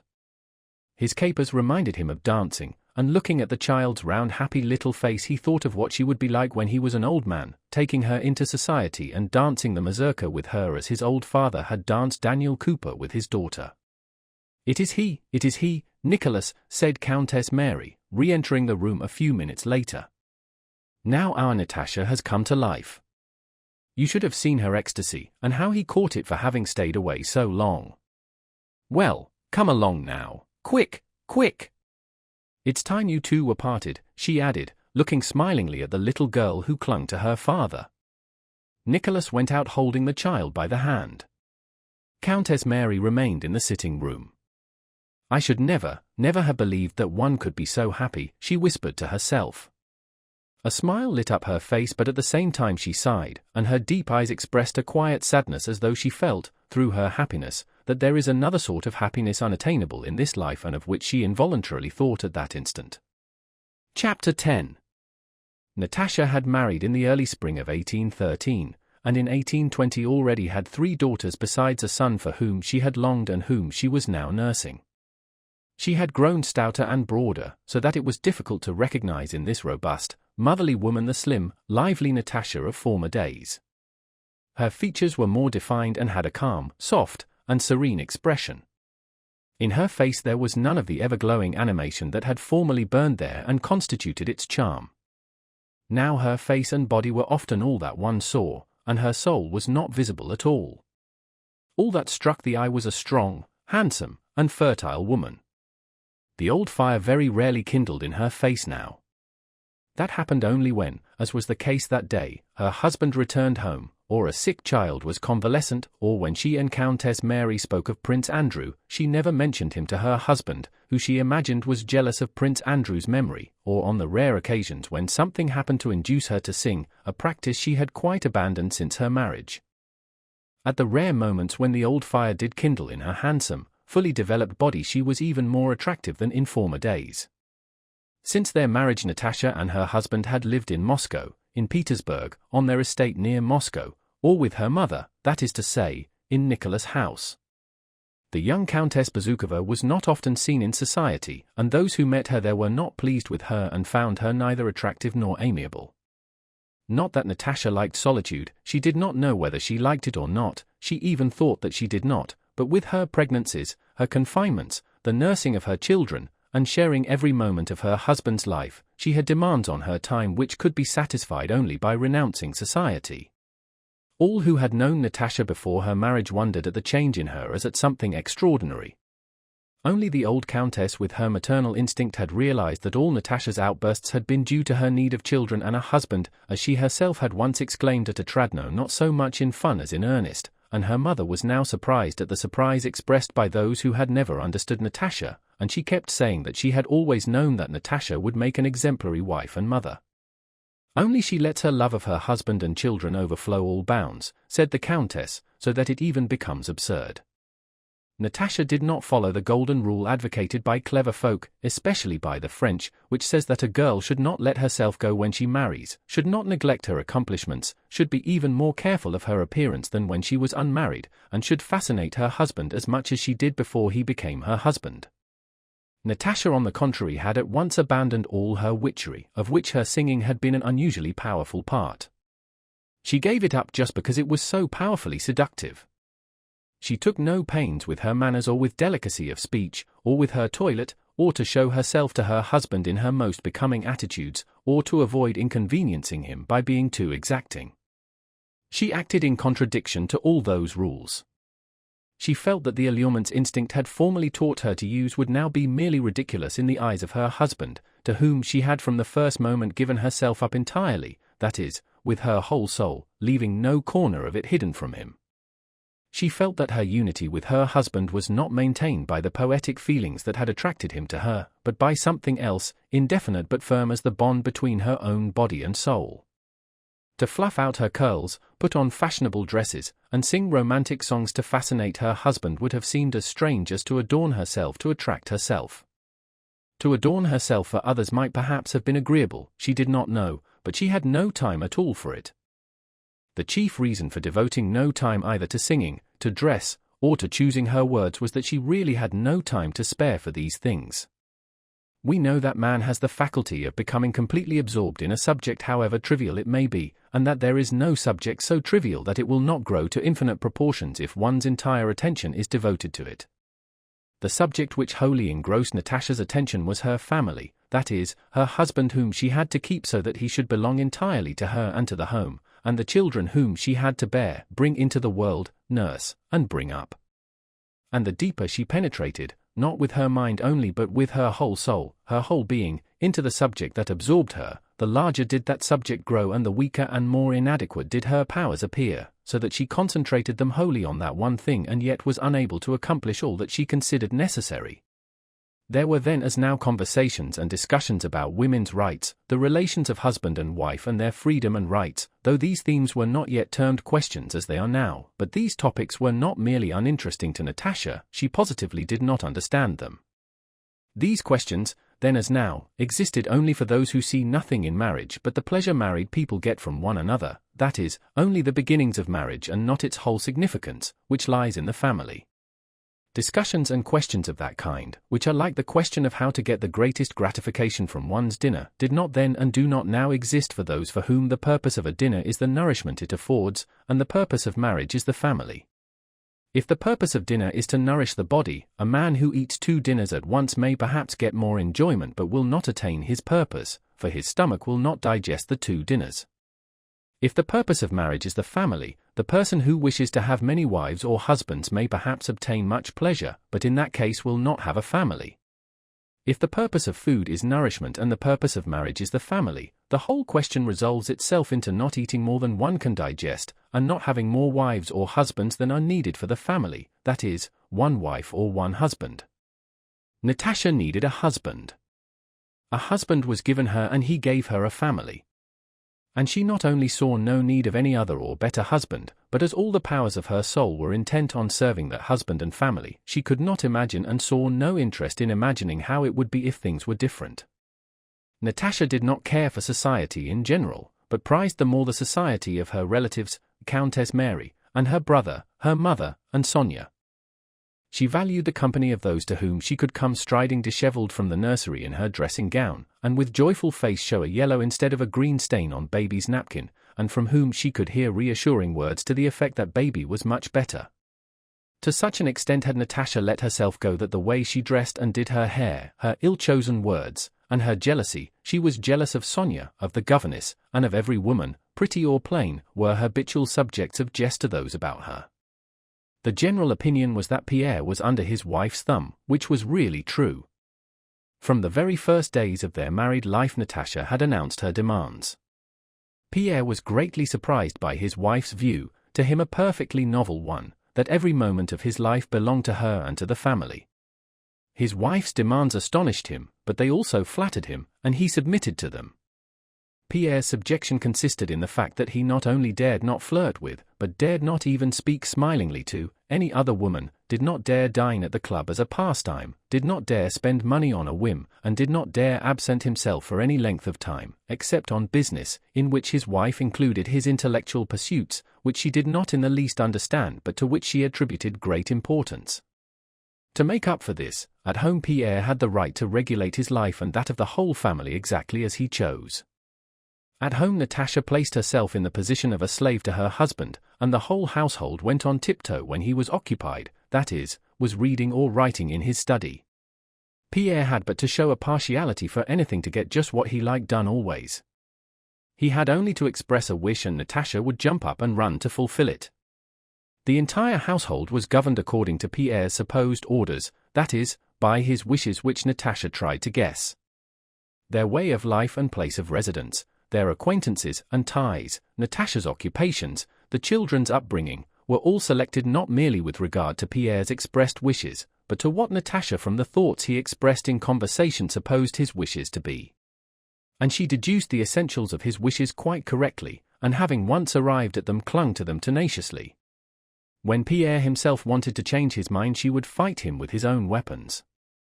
Thus in a time of trouble ever memorable to him after the birth of their first child who was delicate, when they had to change the wet nurse 3 times and Natasha fell ill from despair, Pierre one day told her of Rousseau's view, with which he quite agreed, that to have a wet nurse is unnatural and harmful.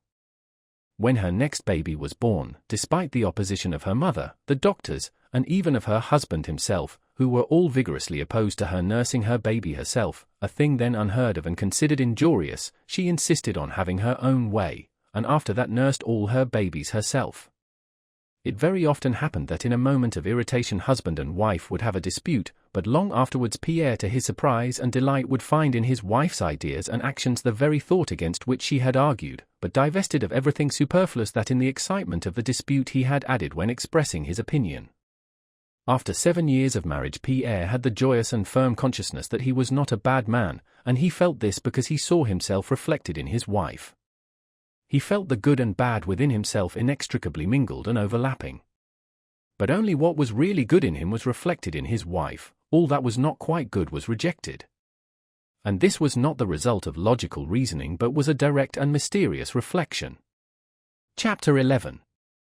2 months previously, when Pierre was already staying with the Rostovs, he had received a letter from Prince Theodore, asking him to come to Petersburg to confer on some important questions that were being discussed there by a society of which Pierre was one of the principal founders. On reading that letter, she always read her husband's letters. Natasha herself suggested that he should go to Petersburg, though she would feel his absence very acutely. She attributed immense importance to all her husband's intellectual and abstract interests, though she did not understand them, and she always dreaded being a hindrance to him in such matters. To Pierre's timid look of inquiry after reading the letter she replied by asking him to go, but to fix a definite date for his return. He was given 4 weeks' leave of absence. Ever since that leave of absence had expired, more than a fortnight before, Natasha had been in a constant state of alarm, depression, and irritability. Denisov, now a general on the retired list and much dissatisfied with the present state of affairs, had arrived during that fortnight. He looked at Natasha with sorrow and surprise as at a bad likeness of a person once dear. A dull, dejected look, random replies, and talk about the nursery was all he saw and heard from his former enchantress. Natasha was sad and irritable all that time, especially when her mother, her brother, Sonia, or Countess Mary in their efforts to console her tried to excuse Pierre and suggested reasons for his delay in returning. "It's all nonsense, all rubbish, those discussions which lead to nothing and all those idiotic societies," Natasha declared of the very affairs in the immense importance of which she firmly believed. And she would go to the nursery to nurse Petya, her only boy. No one else could tell her anything so comforting or so reasonable as this little 3-month-old creature when he lay at her breast and she was conscious of the movement of his lips and the snuffling of his little nose. That creature said, "You are angry, you are jealous, you would like to pay him out, you are afraid, but here am I. And I am he," and that was unanswerable. It was more than true. During that fortnight of anxiety Natasha resorted to the baby for comfort so often, and fussed over him so much, that she overfed him and he fell ill. She was terrified by his illness, and yet that was just what she needed. While attending to him, she bore the anxiety about her husband more easily. She was nursing her boy when the sound of Pierre's sleigh was heard at the front door, and the old nurse, knowing how to please her mistress, entered the room inaudibly but hurriedly and with a beaming face. "Has he come?" Natasha asked quickly in a whisper, afraid to move lest she should rouse the dozing baby. "He's come," whispered the nurse. The blood rushed to Natasha's face and her feet involuntarily moved, but she could not jump up and run out. The baby again opened his eyes and looked at her. "You're here," he seemed to be saying, and again lazily smacked his lips. Cautiously withdrawing her breast, Natasha rocked him a little, handed him to the nurse, and went with rapid steps toward the door. But at the door she stopped as if her conscience reproached her for having in her joy left the child too soon, and she glanced round. The nurse with raised elbows was lifting the infant over the rail of his cot. "Go. Don't worry, go," she whispered, smiling, with the kind of familiarity that grows up between a nurse and her mistress. Natasha ran with light footsteps to the anteroom. Denisov, who had come out of the study into the dancing room with his pipe, now for the first time recognized the old Natasha. A flood of brilliant, joyful light poured from her transfigured face. "He's come," she exclaimed as she ran past, and Denisov felt that he too was delighted that Pierre, whom he did not much care for, had returned. On reaching the vestibule, Natasha saw a tall figure in a fur coat unwinding his scarf. "It's he! It's really he! He has come," she said to herself, and rushing at him embraced him, pressed his head to her breast, and then pushed him back and gazed at his ruddy, happy face, covered with hoarfrost. Yes, it is he, happy and contented. Then all at once she remembered the tortures of suspense she had experienced for the last fortnight, and the joy that had lit up her face vanished. She frowned and overwhelmed Pierre with a torrent of reproaches and angry words. "Yes, it's all very well for you. You are pleased, you've had a good time. But what about me? You might at least have shown consideration for the children. I am nursing and my milk was spoiled. Petya was at death's door. But you were enjoying yourself." "Yes, enjoying." Pierre knew he was not to blame, for he could not have come sooner. He knew this outburst was unseemly and would blow over in a minute or two. Above all, he knew that he himself was bright and happy. He wanted to smile but dared not even think of doing so. He made a piteous, frightened face and bent down. "I could not, on my honor. But how is Petya?" "All right now. Come along. I wonder you're not ashamed. If only you could see what I was like without you, how I suffered. You are well. Come, come," she said, not letting go of his arm. And they went to their rooms. When Nicholas and his wife came to look for Pierre, he was in the nursery holding his baby son, who was again awake, on his huge right palm and dandling him. A blissful bright smile was fixed on the baby's broad face with its toothless open mouth. The storm was long since over and there was bright, joyous sunshine on Natasha's face as she gazed tenderly at her husband and child. "And have you talked everything well over with Prince Theodore?" she asked. "Yes, capitally. You see, he holds it up." She meant the baby's head. "But how he did frighten me. You've seen the princess? Is it true she's in love with that?" "Yes, just fancy." At that moment Nicholas and Countess Mary came in. Pierre with the baby on his hand stooped, kissed them, and replied to their inquiries. But in spite of much that was interesting and had to be discussed, the baby with the little cap on its unsteady head evidently absorbed all his attention. "How sweet," said Countess Mary, looking at and playing with the baby. "Now, Nicholas," she added, turning to her husband, "I can't understand how it is you don't see the charm of these delicious marvels." "I don't and can't," replied Nicholas, looking coldly at the baby. "A lump of flesh. Come along, Pierre." "And yet he's such an affectionate father," said Countess Mary, vindicating her husband, "but only after they are a year old or so." "Now, Pierre nurses them splendidly," said Natasha. "He says his hand is just made for a baby's seat. Just look."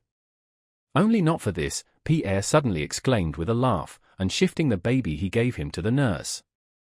Chapter 12.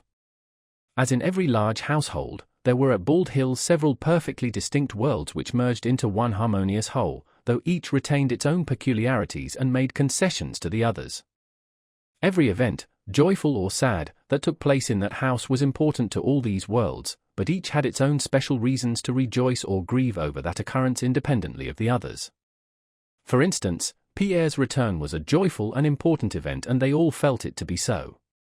The servants, the most reliable judges of their masters because they judge not by their conversation or expressions of feeling but by their acts and way of life, were glad of Pierre's return because they knew that when he was there Count Nicholas would cease going every day to attend to the estate, and would be in better spirits and temper, and also because they would all receive handsome presents for the holidays. The children and their governesses were glad of Pierre's return because no one else drew them into the social life of the household as he did. He alone could play on the clavichord that Echo says, his only piece, to which, as he said, all possible dances could be danced, and they felt sure he had brought presents for them all. Young Nicholas, now a slim lad of 15, delicate and intelligent, with curly light brown hair and beautiful eyes, was delighted because Uncle Pierre, as he called him, was the object of his rapturous and passionate affection. No one had instilled into him this love for Pierre, whom he saw only occasionally. Countess Mary, who had brought him up, had done her utmost to make him love her husband as she loved him, and little Nicholas did love his uncle, but loved him with just a shade of contempt. Pierre, however, he adored. He did not want to be an hussar or a knight of St. George like his uncle Nicholas. He wanted to be learned, wise, and kind like Pierre. In Pierre's presence his face always shone with pleasure, and he flushed and was breathless when Pierre spoke to him. He did not miss a single word he uttered, and would afterwards, with Dessalles or by himself, recall and reconsider the meaning of everything Pierre had said. Pierre's past life and his unhappiness prior to 1812, of which young Nicholas had formed a vague poetic picture from some words he had overheard, his adventures in Moscow, his captivity, Platon Karateev, of whom he had heard from Pierre, his love for Natasha, of whom the lad was also particularly fond, and especially Pierre's friendship with the father whom Nicholas could not remember, all this made Pierre in his eyes a hero and a saint. From broken remarks about Natasha and his father, from the emotion with which Pierre spoke of that dead father, and from the careful, reverent tenderness with which Natasha spoke of him, the boy, who was only just beginning to guess what love is, derived the notion that his father had loved Natasha and when dying had left her to his friend. But the father whom the boy did not remember appeared to him a divinity who could not be pictured, and of whom he never thought without a swelling heart and tears of sadness and rapture. So the boy also was happy that Pierre had arrived. The guests welcomed Pierre because he always helped to enliven and unite any company he was in.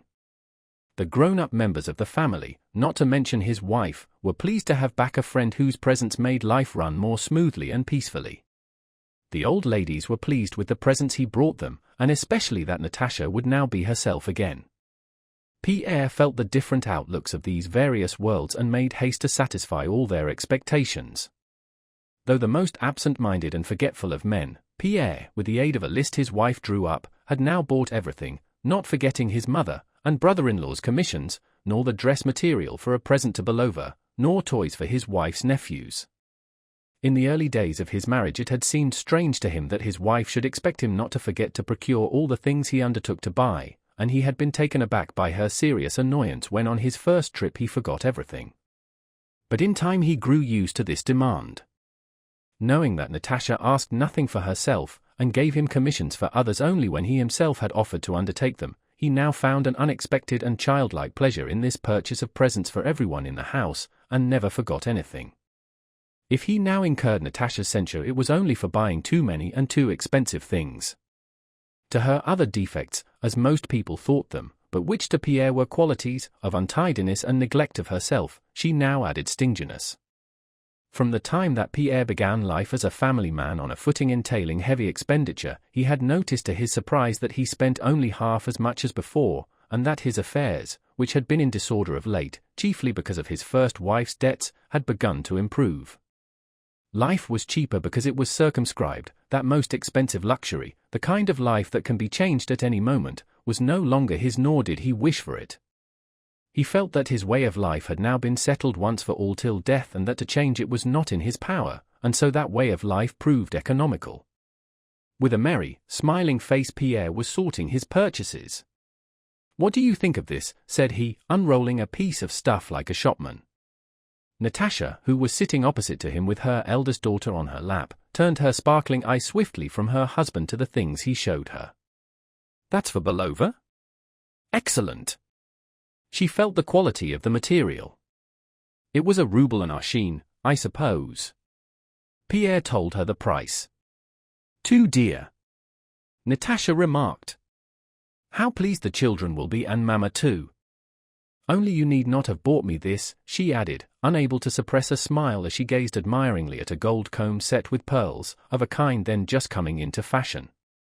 "Adele tempted me, she kept on telling me to buy it," returned Pierre. "When am I to wear it?" and Natasha stuck it in her coil of hair. "When I take little Moshe into society. Perhaps they will be fashionable again by then. Well, let's go now." And collecting the presents, they went first to the nursery and then to the old countess' rooms. The countess was sitting with her companion Belova, playing grand patience as usual, when Pierre and Natasha came into the drawing room with parcels under their arms. The countess was now over 60, was quite grey, and wore a cap with a frill that surrounded her face. Her face had shriveled, her upper lip had sunk in, and her eyes were dim. After the deaths of her son and husband in such rapid succession, she felt herself a being accidentally forgotten in this world and left without aim or object for her existence. She ate, drank, slept, or kept awake, but did not live. Life gave her no new impressions. She wanted nothing from life but tranquility, and that tranquility only death could give her. But until death came, she had to go on living, that is, to use her vital forces. A peculiarity one sees in very young children and very old people was particularly evident in her. Her life had no external aims, only a need to exercise her various functions and inclinations was apparent. She had to eat, sleep, think, speak, weep, work, give vent to her anger, and so on, merely because she had a stomach, a brain, muscles, nerves, and a liver. She did these things not under any external impulse as people in the full vigor of life do, when behind the purpose for which they strive, that of exercising their functions, remains unnoticed. She talked only because she physically needed to exercise her tongue and lungs. She cried as a child does, because her nose had to be cleared, and so on. What for people in their full vigor is an aim was for her evidently merely a pretext. Thus in the morning, especially if she had eaten anything rich the day before, she felt a need of being angry and would choose as the handiest pretext Belova's deafness. She would begin to say something to her in a low tone from the other end of the room. "It seems a little warmer today, my dear," she would murmur. And when Belova replied, "Oh yes, they've come," she would mutter angrily, "Oh Lord! How stupid and deaf she is." Another pretext would be her snuff, which would seem too dry or too damp or not rubbed fine enough. After these fits of irritability her face would grow yellow, and her maids knew by infallible symptoms when Belova would again be deaf, the snuff damp, and the countess' face yellow. Just as she needed to work off her spleen, so she had sometimes to exercise her still existing faculty of thinking, and the pretext for that was a game of patience. When she needed to cry, the deceased count would be the pretext. When she wanted to be agitated, Nicholas and his health would be the pretext, and when she felt a need to speak spitefully, the pretext would be Countess Mary. When her vocal organs needed exercise, which was usually towards 7 o'clock when she had had an after-dinner rest in a darkened room, the pretext would be the retelling of the same stories over and over again to the same audience. The old lady's condition was understood by the whole household, though no one ever spoke of it, and they all made every possible effort to satisfy her needs.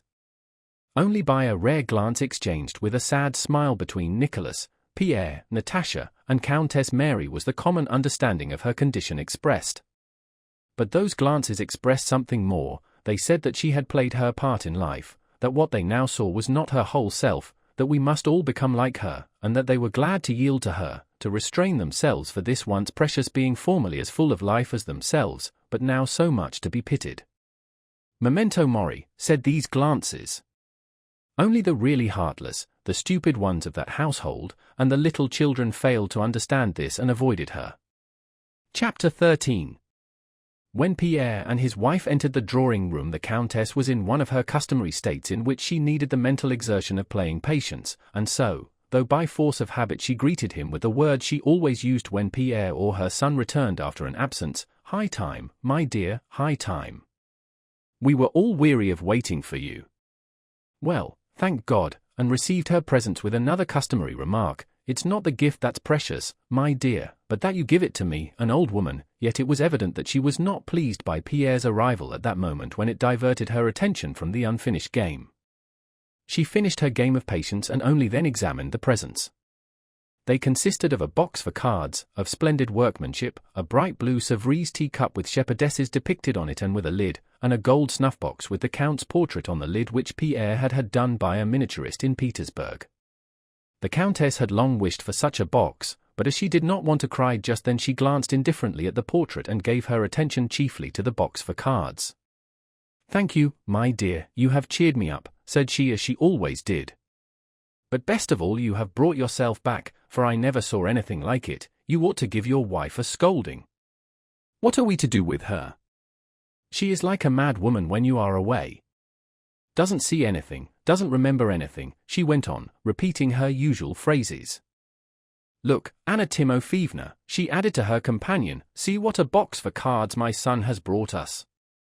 Belova admired the presents and was delighted with her dress material. Though Pierre, Natasha, Nicholas, Countess Mary, and Denisov had much to talk about that they could not discuss before the old Countess, not that anything was hidden from her, but because she had dropped so far behindhand in many things that had they begun to converse in her presence they would have had to answer inopportune questions and to repeat what they had already told her many times, that so-and-so was dead and so-and-so was married, which she would again be unable to remember. Yet they sat at tea round the samovar in the drawing-room from habit, and Pierre answered the Countess' questions as to whether Prince Vasily had aged and whether Countess Mary Alexeyevna had sent greetings and still thought of them, and other matters that interested no one and to which she herself was indifferent. Conversation of this kind, interesting to no one yet unavoidable, continued all through tea-time. All the grown-up members of the family were assembled near the round tea-table at which Sonia presided beside the samovar. The children with their tutors and governesses had had tea and their voices were audible from the next room.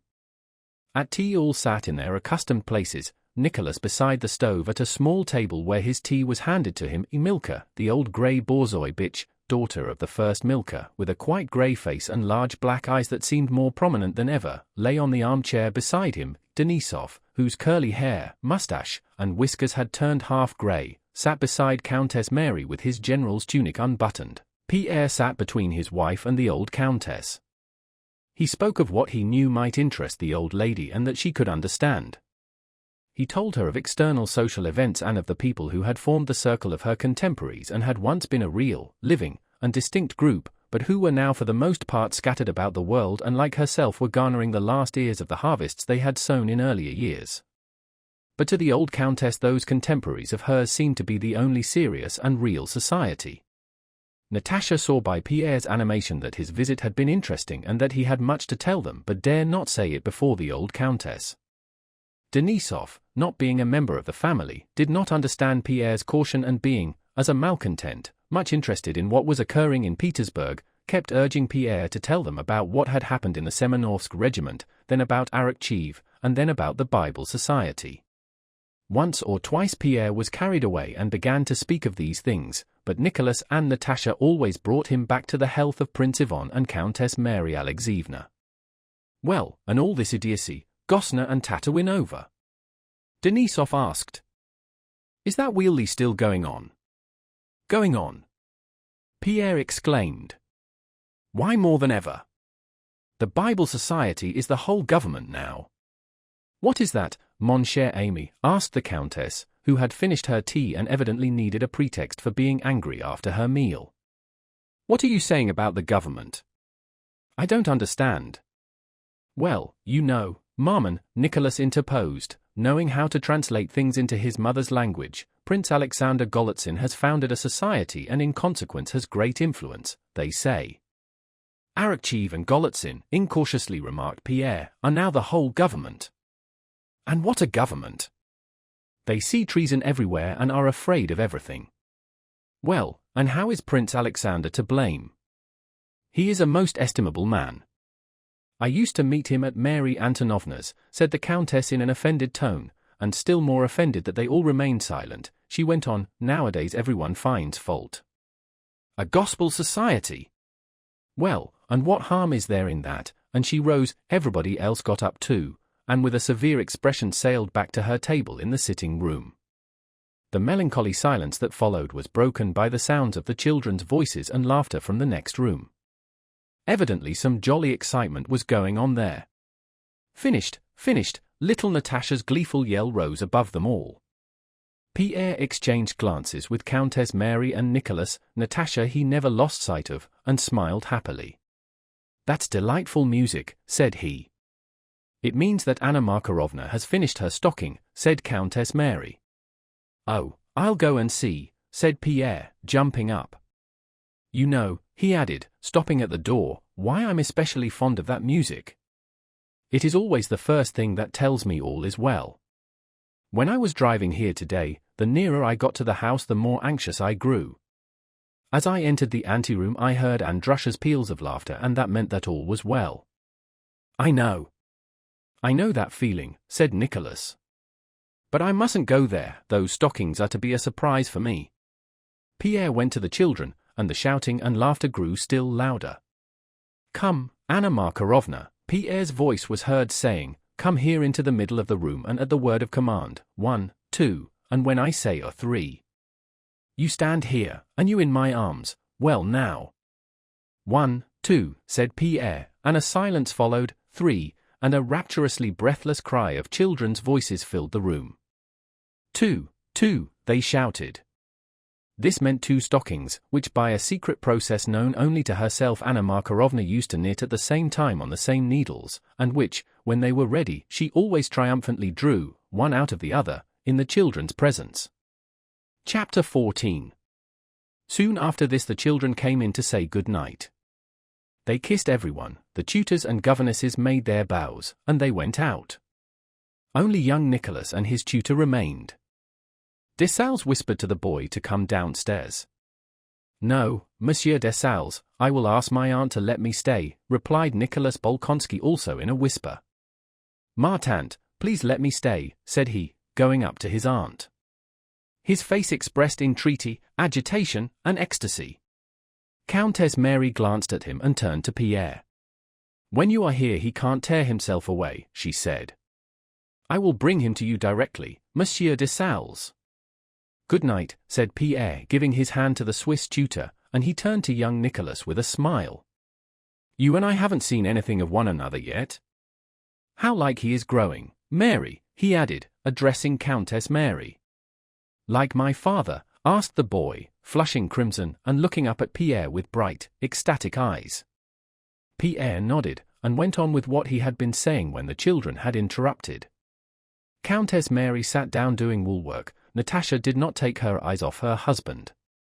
Nicholas and Denisov rose, asked for their pipes, smoked, went to fetch more tea from Sonia, who sat weary but resolute at the samovar, and questioned Pierre.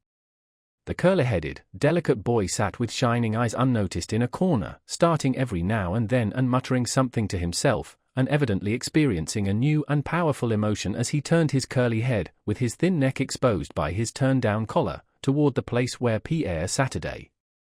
The conversation turned on the contemporary gossip about those in power, in which most people see the chief interest of home politics. Denisov, dissatisfied with the government on account of his own disappointments in the service, heard with pleasure of the things done in Petersburg which seemed to him stupid, and made forcible and sharp comments on what Pierre told them.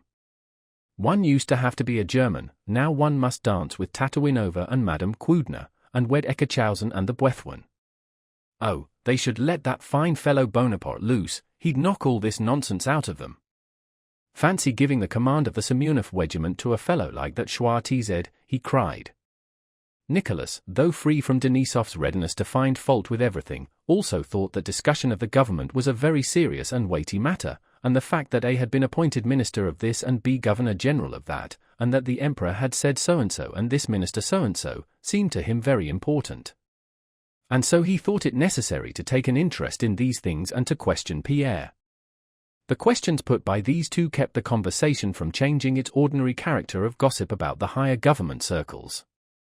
But Natasha, knowing all her husband's ways and ideas, saw that he had long been wishing but had been unable to divert the conversation to another channel and express his own deeply felt idea, for the sake of which he had gone to Petersburg to consult with his new friend Prince Theodore, and she helped him by asking how his affairs with Prince Theodore had gone.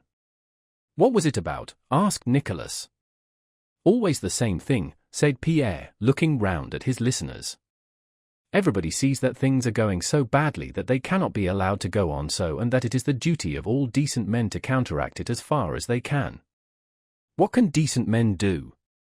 Nicholas inquired, frowning slightly. "What can be done?"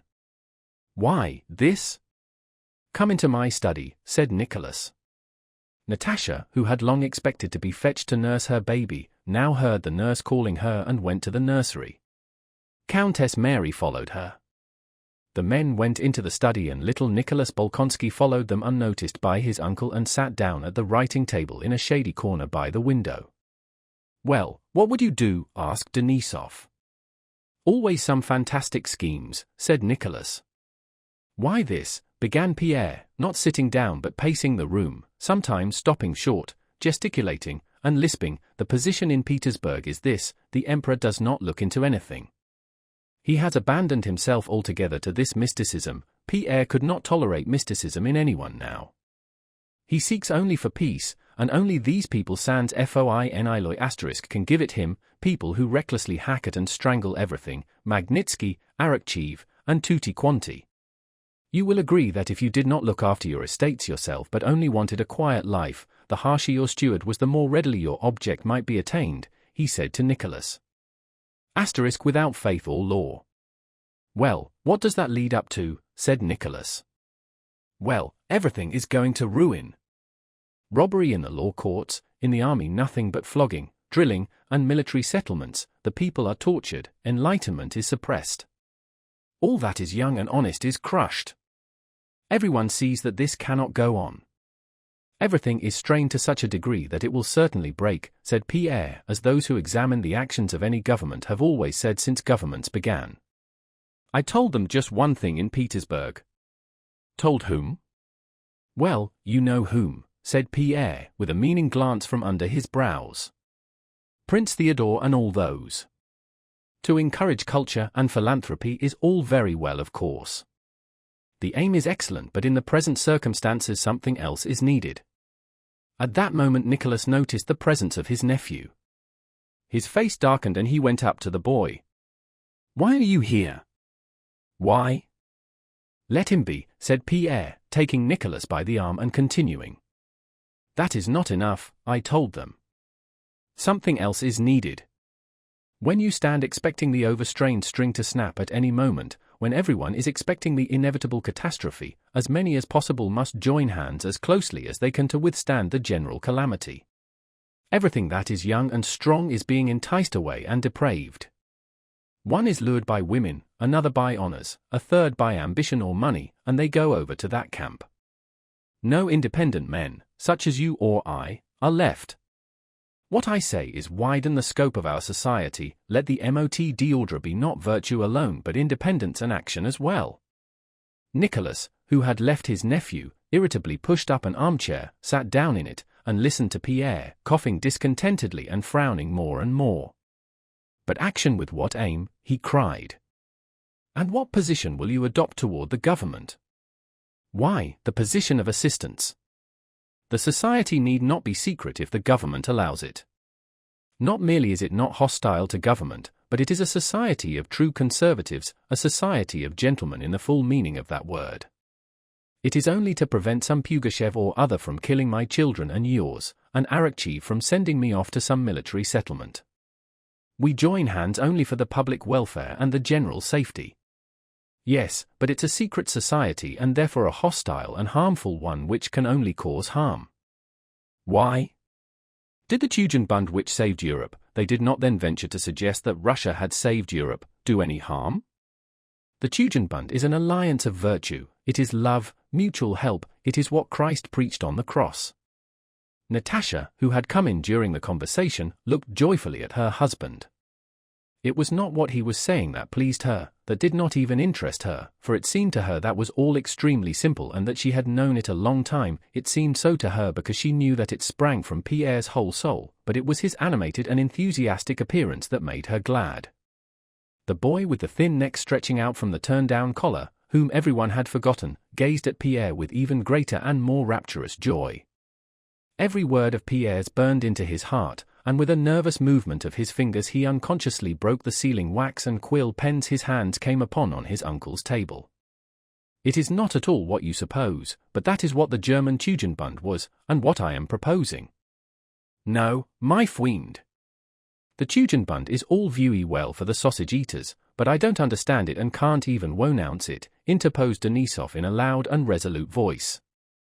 I agree that Eve within here is wooden and howable, but the Tugendbund I don't understand.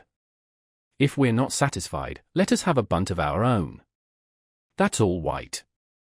Je suis votre homme. Asterisk. Asterisk thine your man.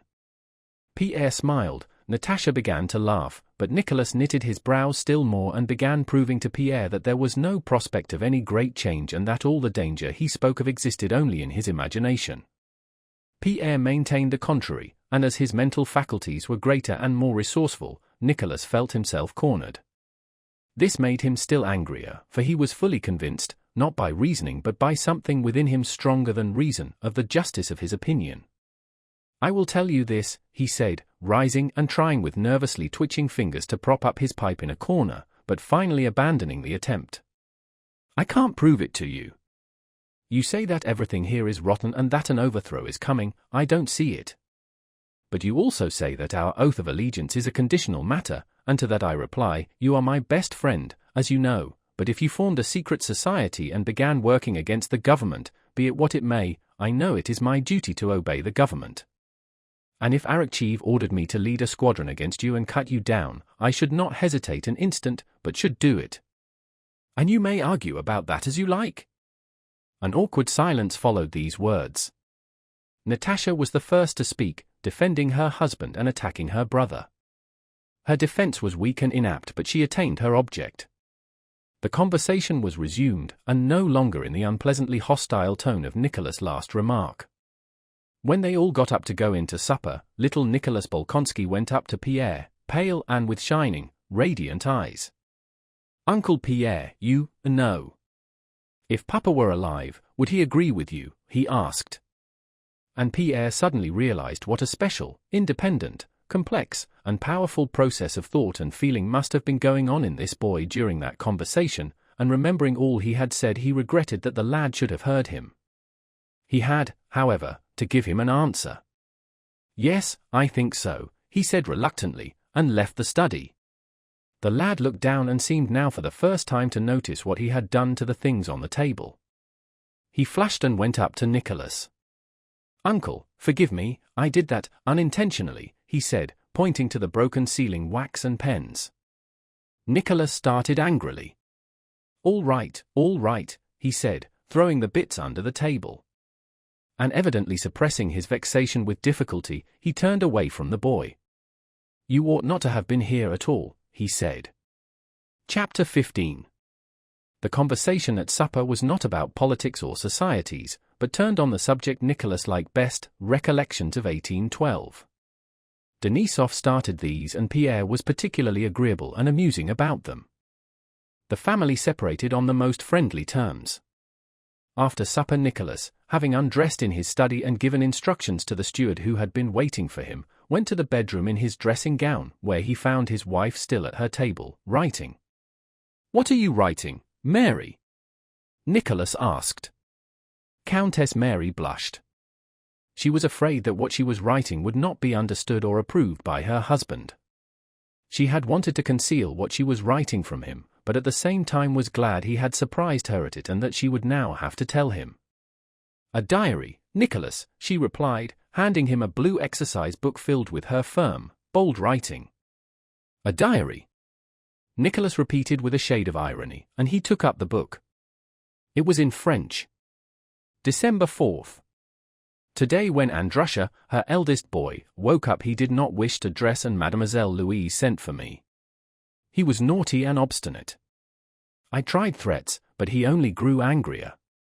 Then I took the matter in hand. I left him alone and began with nurse's help to get the other children up, telling him that I did not love him. For a long time he was silent, as if astonished. Then he jumped out of bed, ran to me in his shirt, and sobbed so that I could not calm him for a long time. It was plain that what troubled him most was that he had grieved me. Afterwards in the evening, when I gave him his ticket, he again began crying piteously and kissing me. One can do anything with him by tenderness. "What is a ticket?" Nicholas inquired. "I have begun giving the elder ones marks every evening, showing how they have behaved." Nicholas looked into the radiant eyes that were gazing at him, and continued to turn over the pages and read. In the diary was set down everything in the children's lives that seemed noteworthy to their mother as showing their characters or suggesting general reflections on educational methods. They were for the most part quite insignificant trifles, but did not seem so to the mother or to the father either, now that he read this diary about his children for the first time. Under the date 5 was entered. Mitya was naughty at table. Papa said he was to have no pudding. He had none, but looked so unhappily and greedily at the others while they were eating. I think that punishment by depriving children of sweets only develops their greediness. Must tell Nicholas this. Nicholas put down the book and looked at his wife. The radiant eyes gazed at him questioningly. Would he approve or disapprove of her diary? There could be no doubt not only of his approval but also of his admiration for his wife. Perhaps it need not be done so pedantically, thought Nicholas, or even done at all, but this untiring, continual spiritual effort of which the sole aim was the children's moral welfare delighted him. Had Nicholas been able to analyze his feelings, he would have found that his steady, tender, and proud love of his wife rested on his feeling of wonder at her spirituality and at the lofty moral world, almost beyond his reach, in which she had her being. He was proud of her intelligence and goodness, recognized his own insignificance beside her in the spiritual world, and rejoiced all the more that she with such a soul not only belonged to him but was part of himself. "I quite approve, my dearest," said he with a significant look, and after a short pause he added, "and I behaved badly today. You weren't in the study. We began disputing, Pierre and I lost my temper. But he is impossible, such a child. I don't know what would become of him if Natasha didn't keep him in hand. Have you any idea why he went to Petersburg? They have formed." "Yes, I know," said Countess Mary. "Natasha told me." "Well, then, you know," Nicholas went on, growing hot at the mere recollection of their discussion, "he wanted to convince me that it is every honest man's duty to go against the government, and that the oath of allegiance and duty. I am sorry you weren't there. They all fell on me, Denisov and Natasha. Natasha is absurd. How she rules over him. And yet there need only be a discussion and she has no words of her own but only repeats his sayings," added Nicholas, yielding to that irresistible inclination which tempts us to judge those nearest and dearest to us. He forgot that what he was saying about Natasha could have been applied word for word to himself in relation to his wife. "Yes, I have noticed that," said Countess Mary. "When I told him that duty and the oath were above everything, he started proving goodness knows what. A pity you were not there. What would you have said? As I see it, you were quite right, and I told Natasha so.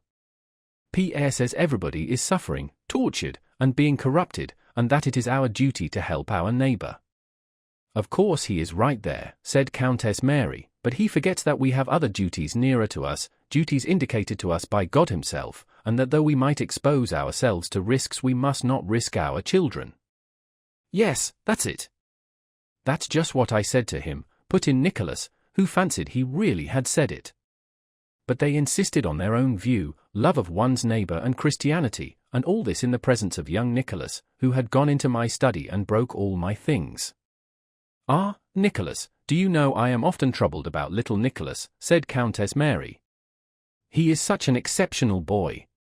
I am afraid I neglect him in favor of my own. We all have children and relations while he has no one. He is constantly alone with his thoughts. Well, I don't think you need reproach yourself on his account.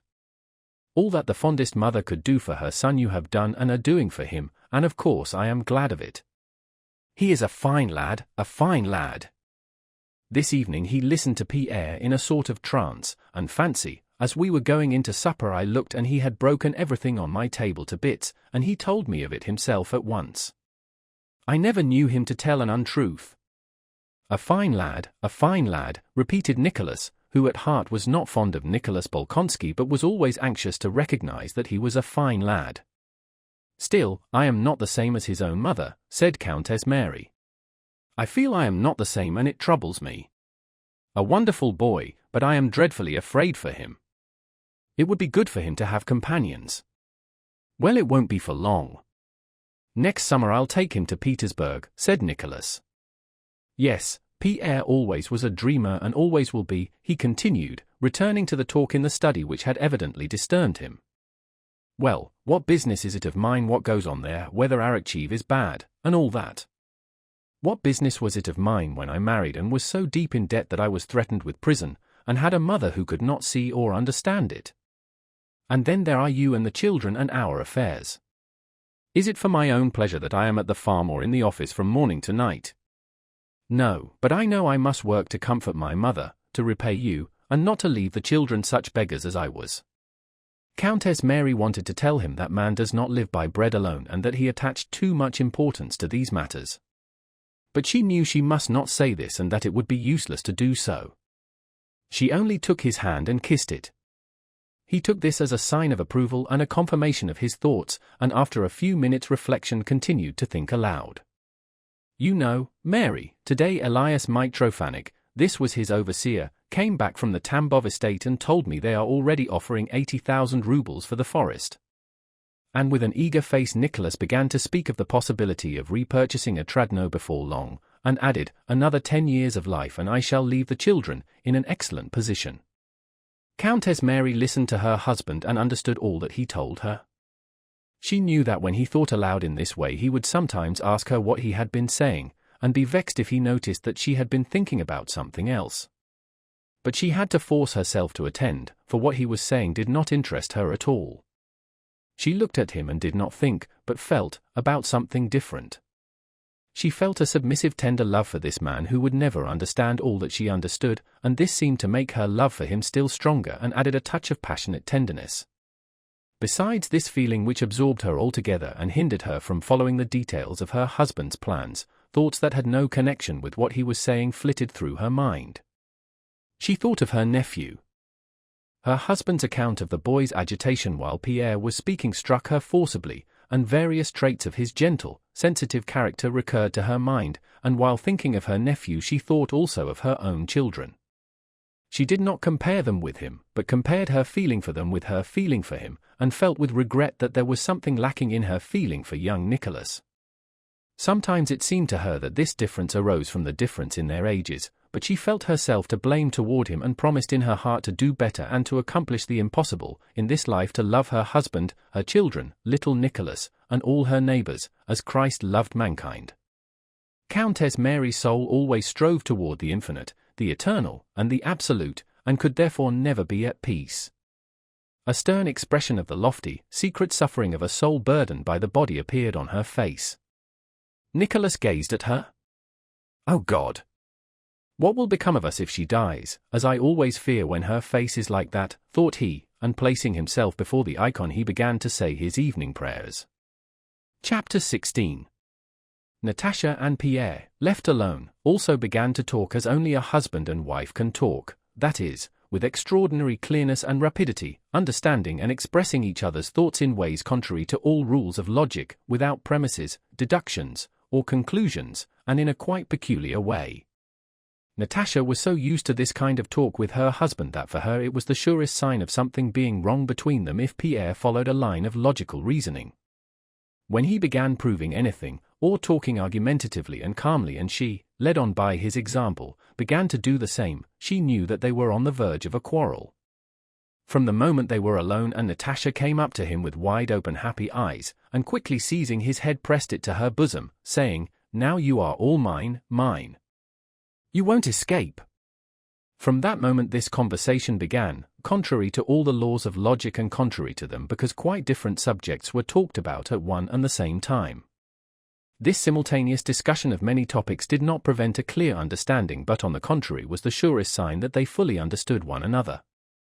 Just as in a dream, when all is uncertain, unreasoning, and contradictory, except the feeling that guides the dream, so in this intercourse, contrary to all laws of reason, the words themselves were not consecutive and clear, but only the feeling that prompted them.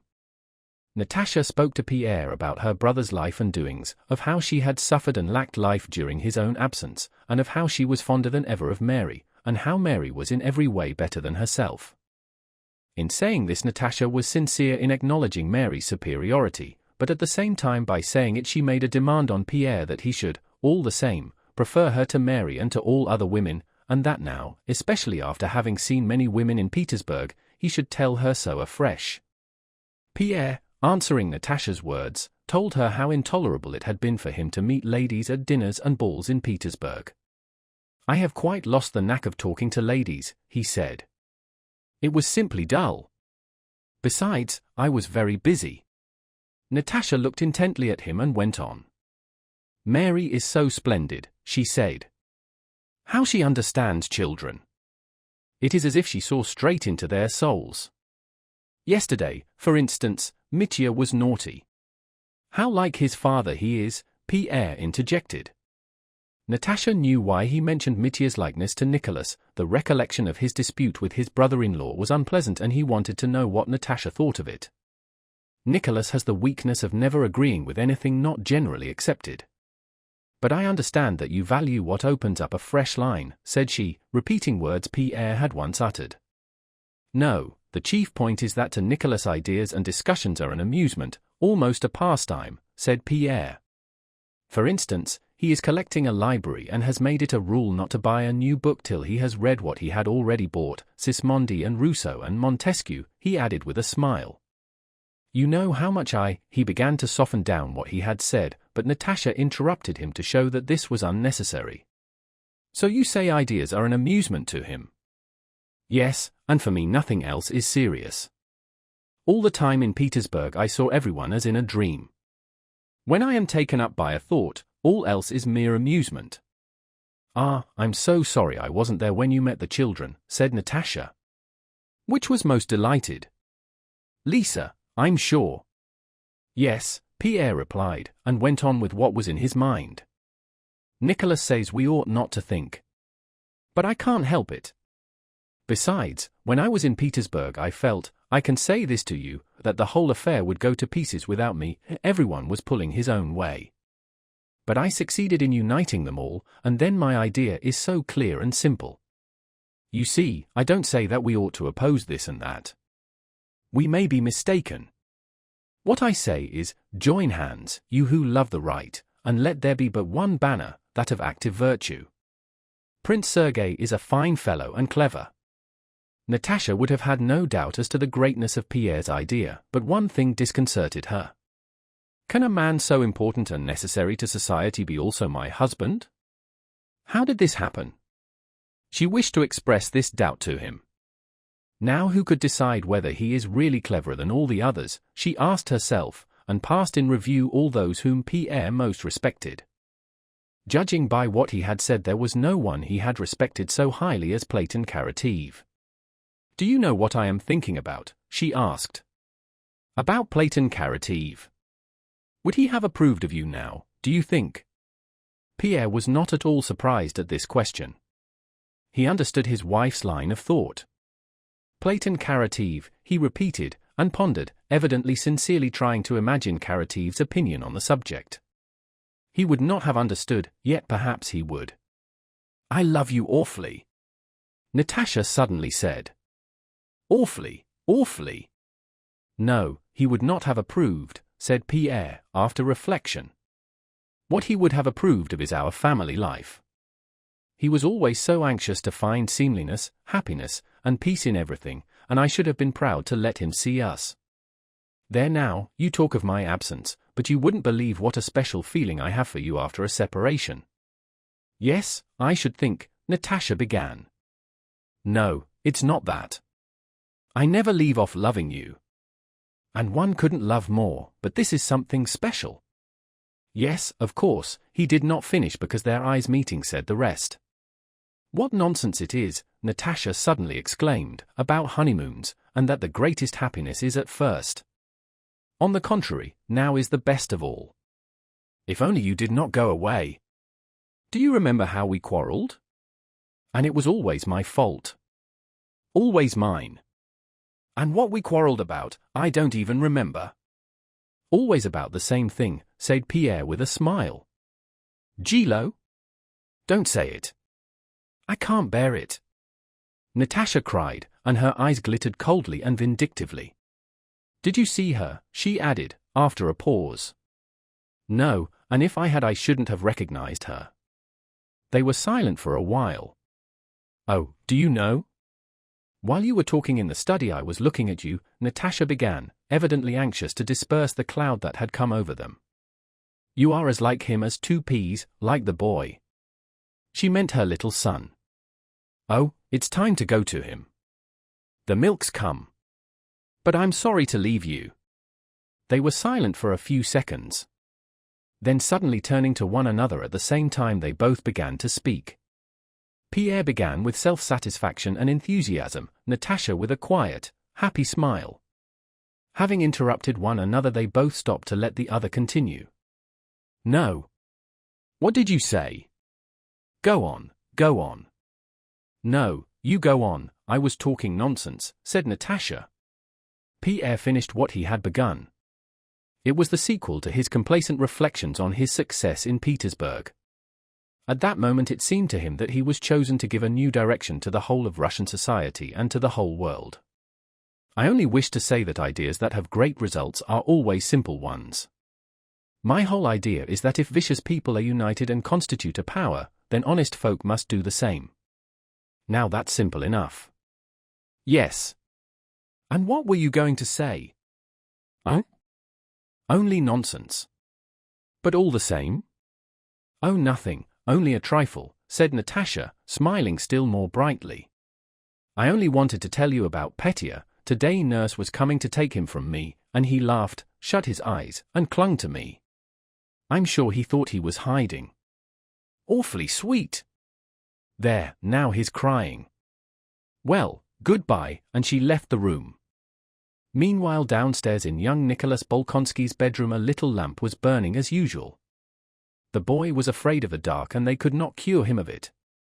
Dessalles slept propped up on 4 pillows and his Roman nose emitted sounds of rhythmic snoring. Little Nicholas, who had just waked up in a cold perspiration, sat up in bed and gazed before him with wide-open eyes. He had awaked from a terrible dream. He had dreamed that he and Uncle Pierre, wearing helmets such as were depicted in his Plutarch, were leading a huge army. The army was made up of white slanting lines that filled the air like the cobwebs that float about in autumn and which Dessalles called les fils de la Vierge. In front was glory, which was similar to those threads but rather thicker. He and Pierre were borne along lightly and joyously, nearer and nearer to their goal. Suddenly the threads that moved them began to slacken and become entangled and it grew difficult to move. And Uncle Nicholas stood before them in a stern and threatening attitude. Have you done this? He said, pointing to some broken sealing wax and pens. I loved you, but I have orders from Arakchev and will kill the first of you who moves forward. Little Nicholas turned to look at Pierre but Pierre was no longer there. In his place was his father, Prince Andrew, and his father had neither shape nor form, but he existed, and when little Nicholas perceived him he grew faint with love, he felt himself powerless, limp, and formless. His father caressed and pitied him. But Uncle Nicholas came nearer and nearer to them. Terror seized young Nicholas and he awoke. My father, he thought.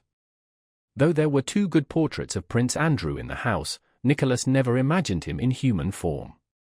My father has been with me and caressed me. He approved of me and of Uncle Pierre. Whatever he may tell me, I will do it. Musha Schivola burned his hand. Why should not the same sort of thing happen to me? I know they want me to learn. And I will learn. But someday I shall have finished learning, and then I will do something. I only pray God that something may happen to me such as happened to Plutarch's men, and I will act as they did. I will do better. Everyone shall know me, love me, and be delighted with me. And suddenly his bosom heaved with sobs and he began to cry. "Are you ill?" he heard de Salle's voice asking. "No," answered Nicholas, and lay back on his pillow. "He is good and kind and I am fond of him," he thought of de Salles. "But Uncle Pierre. Oh, what a wonderful man he is! And my father? Oh, father, father! Yes, I will do something with which even he would be satisfied." Second Epilogue. Chapter 1. History is the life of nations and of humanity. To seize and put into words, to describe directly the life of humanity or even of a single nation, appears impossible. The ancient historians all employed one and the same method to describe and seize the apparently elusive, the life of a people. They described the activity of individuals who ruled the people, and regarded the activity of those men as representing the activity of the whole nation. The question, how did individuals make nations act as they wished and by what was the will of these individuals themselves guided? The ancients met by recognizing a divinity which subjected the nations to the will of a chosen man, and guided the will of that chosen man so as to accomplish ends that were predestined. For the ancients these questions were solved by a belief in the direct participation of the deity in human affairs. Modern history, in theory, rejects both these principles. It would seem that having rejected the belief of the ancients in man's subjection to the deity and in a predetermined aim toward which nations are led, modern history should study not the manifestations of power but the causes that produce it. But modern history has not done this. Having in theory rejected the view held by the ancients, it still follows them in practice. Instead of men endowed with divine authority and directly guided by the will of God, modern history has given us either heroes endowed with extraordinary, superhuman capacities, or simply men of very various kinds, from monarchs to journalists, who lead the masses. Instead of the former divinely appointed aims of the Jewish, Greek, or Roman nations, which ancient historians regarded as representing the progress of humanity, modern history has postulated its own aims, the welfare of the French, German, or English people, or, in its highest abstraction, the welfare and civilization of humanity in general, by which is usually meant that of the peoples occupying a small northwesterly portion of a large continent. Modern history has rejected the beliefs of the ancients without replacing them by a new conception, and the logic of the situation has obliged the historians, after they had apparently rejected the divine authority of the kings and the fate of the ancients, to reach the same conclusion by another road, that is, to recognize 1. Nations guided by individual men, and 2. The existence of a known aim to which these nations and humanity at large are tending. At the basis of the works of all the modern historians from Gibbon to Buckle, despite their seeming disagreements and the apparent novelty of their outlooks, lie those two old, unavoidable assumptions. In the first place, the historian describes the activity of individuals who in his opinion have directed humanity. One historian considers only monarchs, generals, and ministers as being such men, while another includes also orators, learned men, reformers, philosophers, and poets. Secondly, it is assumed that the goal toward which humanity is being led is known to the historians. To one of them this goal is the greatness of the Roman, Spanish, or French realm, to another it is liberty, equality, and a certain kind of civilization of a small corner of the world called Europe. In 1789 a ferment arises in Paris, it grows, spreads, and is expressed by a movement of peoples from west to east. Several times it moves eastward and collides with a counter-movement from the east westward. In 1812 it reaches its extreme limit, Moscow, and then, with remarkable symmetry, a counter-movement occurs from east to west, attracting to it, as the first movement had done, the nations of Middle Europe. The counter-movement reaches the starting point of the first movement in the west, Paris, and subsides.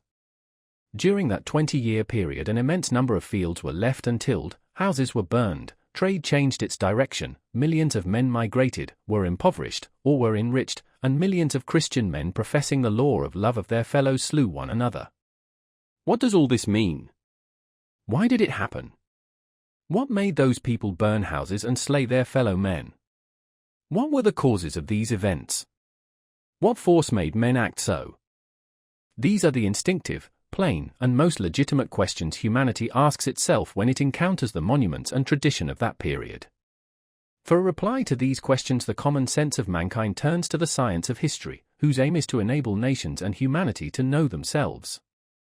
If history had retained the conception of the ancients, it would have said that God, to reward or punish his people, gave Napoleon power and directed his will to the fulfillment of the divine ends, and that reply would have been clear and complete. One might believe or disbelieve in the divine significance of Napoleon, but for anyone believing in it there would have been nothing unintelligible in the history of that period, nor would there have been any contradictions. But modern history cannot give that reply. Science does not admit the conception of the ancients as to the direct participation of the deity in human affairs, and therefore history ought to give other answers. Modern history replying to these questions says, you want to know what this movement means, what caused it, and what force produced these events. Then listen. Louis XIV was a very proud and self-confident man. He had such and such mistresses and such ministers, and he ruled France badly. His descendants were weak men, and they too ruled France badly. And they had such and such favorites and such mistresses. Moreover, certain men wrote some books at that time. At the end of the 18th century there were a couple of dozen men in Paris who began to talk about all men being free and equal. This caused people all over France to begin to slash at and drown one another. They killed the king and many other people. At that time there was in France a man of genius, Napoleon. He conquered everybody everywhere, that is, he killed many people because he was a great genius. And for some reason he went to kill Africans, and killed them so well and was so cunning and wise that when he returned to France he ordered everybody to obey him, and they all obeyed him. Having become an emperor he again went out to kill people in Italy, Austria, and Prussia. And there too he killed a great many. In Russia there was an emperor, Alexander, who decided to restore order in Europe and therefore fought against Napoleon. In 1807 he suddenly made friends with him, but in 1811 they again quarreled and again began killing many people. Napoleon led 600,000 men into Russia and captured Moscow, then he suddenly ran away from Moscow, and the Emperor Alexander, helped by the advice of Stein and others, united Europe to arm against the disturber of its peace. All Napoleon's allies suddenly became his enemies and their forces advanced against the fresh forces he raised. The Allies defeated Napoleon, entered Paris, forced Napoleon to abdicate, and sent him to the island of Elba, not depriving him of the title of emperor and showing him every respect, though 5 years before and 1 year later they all regarded him as an outlaw and a brigand. Then Louis XVIII, who till then had been the laughingstock both of the French and the Allies, began to reign. And Napoleon, shedding tears before his old guards, renounced the throne and went into exile. Then the skillful statesmen and diplomatists, especially Talleyrand, who managed to sit down in a particular chair before anyone else and thereby extended the frontiers of France, talked in Vienna and by these conversations made the nations happy or unhappy. Suddenly the diplomatists and monarchs nearly quarreled and were on the point of again ordering their armies to kill one another, but just then Napoleon arrived in France with a battalion, and the French, who had been hating him, immediately all submitted to him. But the allied monarchs were angry at this and went to fight the French once more. And they defeated the genius Napoleon and, suddenly recognizing him as a brigand, sent him to the island of St. Helena. And the exile, separated from the beloved France so dear to his heart, died a lingering death on that rock and bequeathed his great deeds to posterity. But in Europe a reaction occurred and the sovereigns once again all began to oppress their subjects. It would be a mistake to think that this is ironic, a caricature of the historical accounts. On the contrary, it is a very mild expression of the contradictory replies, not meeting the questions, which all the historians give, from the compilers of memoirs and the histories of separate states to the writers of general histories and the new histories of the culture of that period. The strangeness and absurdity of these replies arise from the fact that modern history, like a deaf man, answers questions no one has asked. If the purpose of history be to give a description of the movement of humanity and of the peoples, the first question, in the absence of a reply to which all the rest will be incomprehensible, is, what is the power that moves peoples? To this, modern history laboriously replies either that Napoleon was a great genius, or that Louis XIV was very proud, or that certain writers wrote certain books. All that may be so and mankind is ready to agree with it, but it is not what was asked. All that would be interesting if we recognized a divine power based on itself and always consistently directing its nations through Napoleons, Louis, and writers, but we do not acknowledge such a power, and therefore before speaking about Napoleons, Louis, and authors, we ought to be shown the connection existing between these men and the movement of the nations. If instead of a divine power some other force has appeared, it should be explained in what this new force consists, for the whole interest of history lies precisely in that force. History seems to assume that this force is self-evident and known to everyone. But in spite of every desire to regard it as known, anyone reading many historical works cannot help doubting whether this new force, so variously understood by the historians themselves, is really quite well known to everybody. Chapter 2. What force moves the nations? Biographical historians and historians of separate nations understand this force as a power inherent in heroes and rulers. In their narration, events occur solely by the will of a Napoleon, an Alexander, or in general of the persons they describe. The answers given by this kind of historian to the question of what force causes events to happen are satisfactory only as long as there is but one historian to each event. As soon as historians of different nationalities and tendencies begin to describe the same event, the replies they give immediately lose all meaning, for this force is understood by them all not only differently but often in quite contradictory ways. One historian says that an event was produced by Napoleon's power, another that it was produced by Alexander's, a third that it was due to the power of some other person. Besides this, historians of that kind contradict each other even in their statement as to the force on which the authority of some particular person was based. Thiers, a Bonapartist, says that Napoleon's power was based on his virtue and genius. Lanfrey, a Republican, says it was based on his trickery and deception of the people. So the historians of this class, by mutually destroying one another's positions, destroy the understanding of the force which produces events, and furnish no reply to history's essential question. Writers of universal history who deal with all the nations seem to recognize how erroneous is the specialist historian's view of the force which produces events. They do not recognize it as a power inherent in heroes and rulers, but as the resultant of a multiplicity of variously directed forces.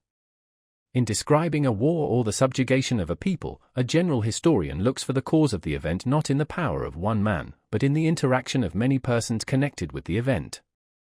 According to this view, the power of historical personages, represented as the product of many forces, can no longer, it would seem, be regarded as a force that itself produces events. Yet in most cases universal historians still employ the conception of power as a force that itself produces events, and treat it as their cause. In their exposition, an historic character is first the product of his time, and his power only the resultant of various forces, and then his power is itself a force producing events. Jovinus, Schlosser, and others, for instance, at one time proved Napoleon to be a product of the Revolution, of the ideas of 1789 and so forth, and at another plainly say that the campaign of 1812 and other things they do not like were simply the product of Napoleon's misdirected will, and that the very ideas of 1789 were arrested in their development by Napoleon's caprice. The ideas of the Revolution and the general temper of the age produced Napoleon's power. But Napoleon's power suppressed the ideas of the Revolution and the general temper of the age. This curious contradiction is not accidental. Not only does it occur at every step, but the universal historian's accounts are all made up of a chain of such contradictions. This contradiction occurs because after entering the field of analysis the universal historians stop halfway. To find component forces equal to the composite or resultant force, the sum of the components must equal the resultant. This condition is never observed by the universal historians, and so to explain the resultant forces they are obliged to admit, in addition to the insufficient components, another unexplained force affecting the resultant action. Specialist historians describing the campaign of 1813 or the restoration of the Bourbons plainly assert that these events were produced by the will of Alexander. But the universal historian Jovinus, refuting this opinion of the specialist historian, tries to prove that the campaign of 1813 and the restoration of the Bourbons were due to other things beside Alexander's will, such as the activity of Stein, Metternich, Madame de Staël, Talleyrand, Fichte, Chateaubriand, and others. The historian evidently decomposes Alexander's power into the components, Talleyrand, Chateaubriand, and the rest, but the sum of the components, that is, the interactions of Chateaubriand, Talleyrand, Madame de Staël, and the others, evidently does not equal the resultant, namely the phenomenon of millions of Frenchmen submitting to the Bourbons. That Chateaubriand, Madame de Staël, and others spoke certain words to one another only affected their mutual relations but does not account for the submission of millions. And therefore to explain how from these relations of theirs the submission of millions of people resulted, that is, how component forces equal to 1A gave a resultant equal to 1,000 times A, the historian is again obliged to fall back on power, the force he had denied, and to recognize it as the resultant of the forces, that is, he has to admit an unexplained force acting on the resultant. And that is just what the universal historians do, and consequently they not only contradict the specialist historians but contradict themselves. Peasants having no clear idea of the cause of rain, say, according to whether they want rain or fine weather, the wind has blown the clouds away, or, the wind has brought up the clouds. And in the same way the universal historians sometimes, when it pleases them and fits in with their theory, say that power is the result of events, and sometimes, when they want to prove something else, say that power produces events. A third class of historians, the so-called historians of culture, following the path laid down by the universal historians who sometimes accept writers and ladies as forces producing events, again take that force to be something quite different. They see it in what is called culture, in mental activity. The historians of culture are quite consistent in regard to their progenitors, the writers of universal histories, for if historical events may be explained by the fact that certain persons treated one another in such and such ways, why not explain them by the fact that such and such people wrote such and such books? Of the immense number of indications accompanying every vital phenomenon, these historians select the indication of intellectual activity and say that this indication is the cause. But despite their endeavors to prove that the cause of events lies in intellectual activity, only by a great stretch can one admit that there is any connection between intellectual activity and the movement of peoples, and in no case can one admit that intellectual activity controls people's actions, for that view is not confirmed by such facts as the very cruel murders of the French Revolution resulting from the doctrine of the equality of man, or the very cruel wars and executions resulting from the preaching of love. But even admitting as correct all the cunningly devised arguments with which these histories are filled, admitting that nations are governed by some undefined force called an idea, history's essential question still remains unanswered, and to the former power of monarchs and to the influence of advisers and other people introduced by the universal historians, another, newer force, the idea, is added, the connection of which with the masses needs explanation. It is possible to understand that Napoleon had power and so events occurred. With some effort one may even conceive that Napoleon together with other influences was the cause of an event, but how a book, Le Contrat Social, had the effect of making Frenchmen begin to drown one another cannot be understood without an explanation of the causal nexus of this new force with the event. Undoubtedly some relation exists between all who live contemporaneously, and so it is possible to find some connection between the intellectual activity of men and their historical movements, just as such a connection may be found between the movements of humanity and commerce, handicraft, gardening, or anything else you please. But why intellectual activity is considered by the historians of culture to be the cause or expression of the whole historical movement is hard to understand. Only the following considerations can have led the historians to such a conclusion: 1. That history is written by learned men, and so it is natural and agreeable for them to think that the activity of their class supplies the basis of the movement of all humanity, just as a similar belief is natural and agreeable to traders, agriculturists, and soldiers, if they do not express it. That is merely because traders and soldiers do not write history, and 2. That spiritual activity, enlightenment, civilization, culture, ideas, are all indistinct, indefinite conceptions under whose banner it is very easy to use words having a still less definite meaning, and which can therefore be readily introduced into any theory. But not to speak of the intrinsic quality of histories of this kind, which may possibly even be of use to someone for something, the histories of culture, to which all general histories tend more and more to approximate, are significant from the fact that after seriously and minutely examining various religious, philosophic, and political doctrines as causes of events, as soon as they have to describe an actual historic event such as the campaign of 1812 for instance, they involuntarily describe it as resulting from an exercise of power, and say plainly that that was the result of Napoleon's will. Speaking so, the historians of culture involuntarily contradict themselves, and show that the new force they have devised does not account for what happens in history, and that history can only be explained by introducing a power which they apparently do not recognize. Chapter 3. A locomotive is moving. Someone asks, what moves it? A peasant says the devil moves it. Another man says the locomotive moves because its wheels go round. A third asserts that the cause of its movement lies in the smoke which the wind carries away. The peasant is irrefutable. He has devised a complete explanation. To refute him, someone would have to prove to him that there is no devil, or another peasant would have to explain to him that it is not the devil but a German who moves the locomotive. Only then, as a result of the contradiction, will they see that they are both wrong. But the man who says that the movement of the wheels is the cause refutes himself, for having once begun to analyze he ought to go on and explain further why the wheels go round, until he has reached the ultimate cause of the movement of the locomotive in the pressure of steam in the boiler. He has no right to stop in his search for the cause.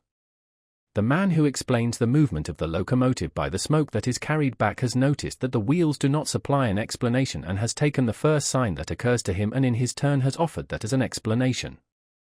The only conception that can explain the movement of the locomotive is that of a force commensurate with the movement observed. The only conception that can explain the movement of the peoples is that of some force commensurate with the whole movement of the peoples. Yet to supply this conception various historians take forces of different kinds, all of which are incommensurate with the movement observed. Some see it as a force directly inherent in heroes, as the peasant sees the devil in a locomotive, others as a force resulting from several other forces, like the movement of the wheels, others again as an intellectual influence, like the smoke that is blown away. So long as histories are written of separate individuals, whether Caesars, Alexanders, Luthers, or Voltaires, and not the histories of all, absolutely all those who take part in an event, it is quite impossible to describe the movement of humanity without the conception of a force compelling men to direct their activity toward a certain end. And the only such conception known to historians is that of power. This conception is the one handle by means of which the material of history, as at present expounded, can be dealt with, and anyone who breaks that handle off, as Buckle did, without finding some other method of treating historical material, merely deprives himself of the one possible way of dealing with it. The necessity of the conception of power as an explanation of historical events is best demonstrated by the universal historians and historians of culture themselves, for they professedly reject that conception but inevitably have recourse to it at every step. In dealing with humanity's inquiry, the science of history up to now is like money in circulation, paper money and coin. The biographies and special national histories are like paper money. They can be used and can circulate and fulfill their purpose without harm to anyone and even advantageously, as long as no one asks what is the security behind them. You need only forget to ask how the will of heroes produces events, and such histories as Thea's will be interesting and instructive and may perhaps even possess a tinge of poetry. But just as doubts of the real value of paper money arise either because, being easy to make, too much of it gets made or because people try to exchange it for gold, so also doubts concerning the real value of such histories arise either because too many of them are written or because in his simplicity of heart someone inquires, by what force did Napoleon do this, that is, wants to exchange the current paper money for the real gold of actual comprehension. The writers of universal histories and of the history of culture are like people who, recognizing the defects of paper money, decide to substitute for it money made of metal that has not the specific gravity of gold. It may indeed make jingling coin, but will do no more than that. Paper money may deceive the ignorant, but nobody is deceived by tokens of base metal that have no value but merely jingle. As gold is gold only if it is serviceable not merely for exchange but also for use, so universal historians will be valuable only when they can reply to history's essential question, what is power? The universal historians give contradictory replies to that question, while the historians of culture evade it and answer something quite different.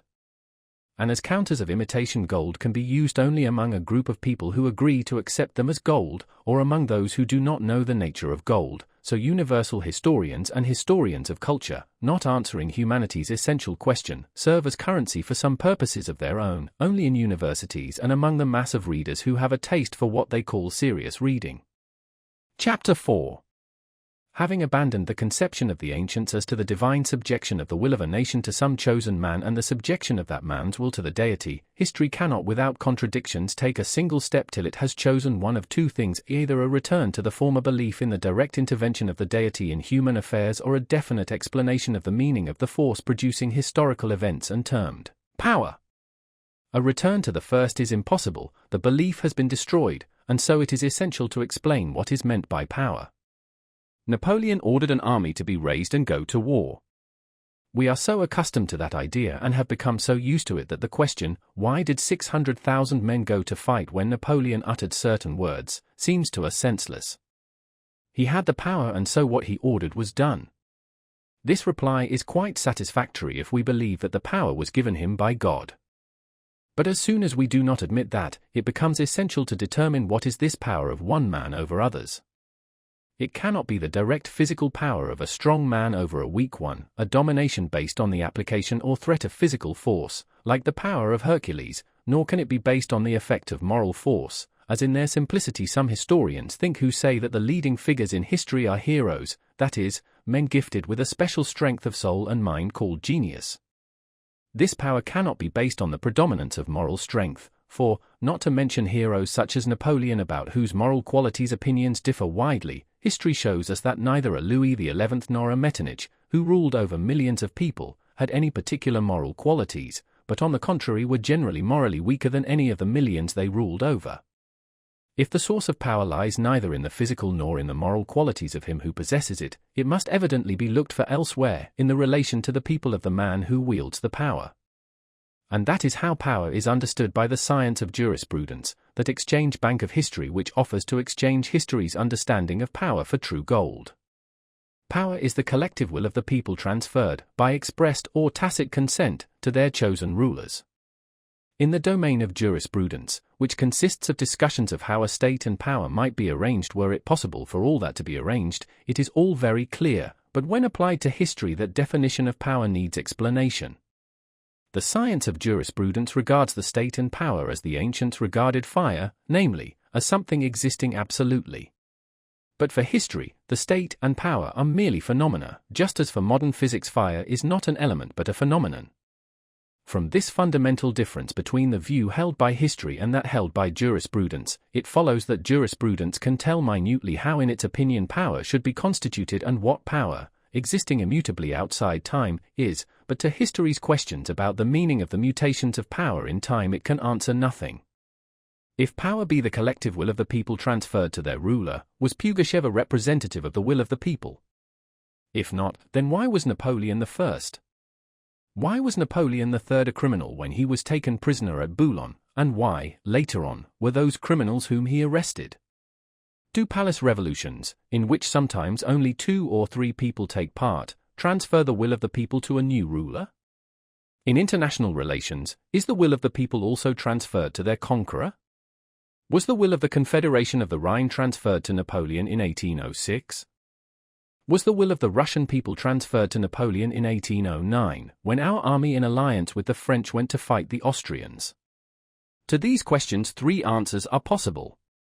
Either to assume, 1, that the will of the people is always unconditionally transferred to the ruler or rulers they have chosen, and that therefore every emergence of a new power, every struggle against the power once appointed, should be absolutely regarded as an infringement of the real power, or, 2, that the will of the people is transferred to the rulers conditionally, under definite and known conditions, and to show that all limitations, conflicts, and even destructions of power result from a non-observance by the rulers of the conditions under which their power was entrusted to them, or, 3, that the will of the people is delegated to the rulers conditionally, but that the conditions are unknown and indefinite, and that the appearance of several authorities, their struggles, and their falls, result solely from the greater or lesser fulfillment by the rulers of these unknown conditions on which the will of the people is transferred from some people to others. And these are the 3 ways in which the historians do explain the relation of the people to their rulers. Some historians, those biographical and specialist historians already referred to, in their simplicity failing to understand the question of the meaning of power, seem to consider that the collective will of the people is unconditionally transferred to historical persons, and therefore when describing some single state they assume that particular power to be the one absolute and real power, and that any other force opposing this is not a power but a violation of power, mere violence. Their theory, suitable for primitive and peaceful periods of history, has the inconvenience, in application to complex and stormy periods in the life of nations during which various powers arise simultaneously and struggle with one another, that a legitimist historian will prove that the National Convention, the Directory, and Bonaparte were mere infringers of the true power, while a Republican and a Bonapartist will prove, the one that the Convention and the other that the Empire was the real power, and that all the others were violations of power. Evidently the explanations furnished by these historians, being mutually contradictory, can only satisfy young children. Recognizing the falsity of this view of history, another set of historians say that power rests on a conditional delegation of the will of the people to their rulers, and that historical leaders have power only conditionally on carrying out the program that the will of the people has by tacit agreement prescribed to them. But what this program consists in, these historians do not say, or if they do, they continually contradict one another. Each historian, according to his view of what constitutes a nation's progress, looks for these conditions in the greatness, wealth, freedom, or enlightenment of citizens of France or some other country. But not to mention the historian's contradictions as to the nature of this program, or even admitting that some one general program of these conditions exists, the facts of history almost always contradict that theory. If the conditions under which power is entrusted consist in the wealth, freedom, and enlightenment of the people, how is it that Louis XIV and Yvonne the Terrible end their reigns tranquilly, while Louis XVI and Charles I are executed by their people? To this question historians reply that Louis XIV's activity, contrary to the program, reacted on Louis XVI. But why did it not react on Louis XIV or on Louis XV? Why should it react just on Louis XVI? And what is the time limit for such reactions? To these questions there are and can be no answers. Equally little does this view explain why for several centuries the collective will is not withdrawn from certain rulers and their heirs, and then suddenly during a period of 50 years is transferred to the Convention, to the Directory, to Napoleon, to Alexander, to Louis XVIII, to Napoleon again, to Charles X, to Louis Philippe, to a republican government, and to Napoleon III.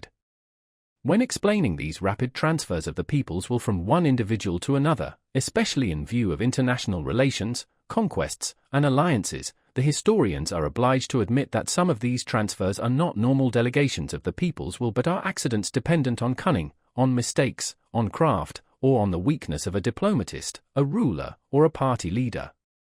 So that the greater part of the events of history, civil wars, revolutions, and conquests, are presented by these historians not as the results of free transferences of the people's will, but as results of the ill-directed will of one or more individuals, that is, once again, as usurpations of power. And so these historians also see and admit historical events which are exceptions to the theory. These historians resemble a botanist who, having noticed that some plants grow from seeds producing 2 cotyledons, should insist that all that grows does so by sprouting into 2 leaves, and that the palm, the mushroom, and even the oak, which blossom into full growth and no longer resemble 2 leaves, are deviations from the theory. Historians of the third class assume that the will of the people is transferred to historic personages conditionally, but that the conditions are unknown to us. They say that historical personages have power only because they fulfill the will of the people which has been delegated to them. But in that case, if the force that moves nations lies not in the historic leaders but in the nations themselves, what significance have those leaders? The leaders, these historians tell us, express the will of the people. The activity of the leaders represents the activity of the people. But in that case the question arises whether all the activity of the leaders serves as an expression of the people's will or only some part of it.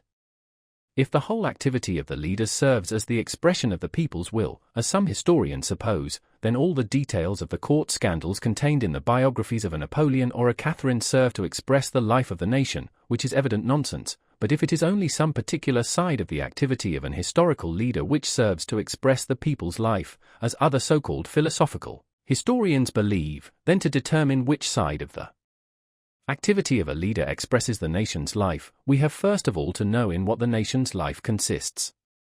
Met by this difficulty, historians of that class devise some most obscure, impalpable, and general abstraction which can cover all conceivable occurrences, and declare this abstraction to be the aim of humanity's movement.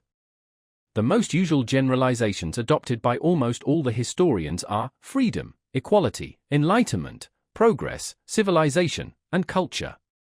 Postulating some generalization as the goal of the movement of humanity, the historians study the men of whom the greatest number of monuments have remained: kings, ministers, generals, authors, reformers, popes, and journalists, to the extent to which in their opinion these persons have promoted or hindered that abstraction.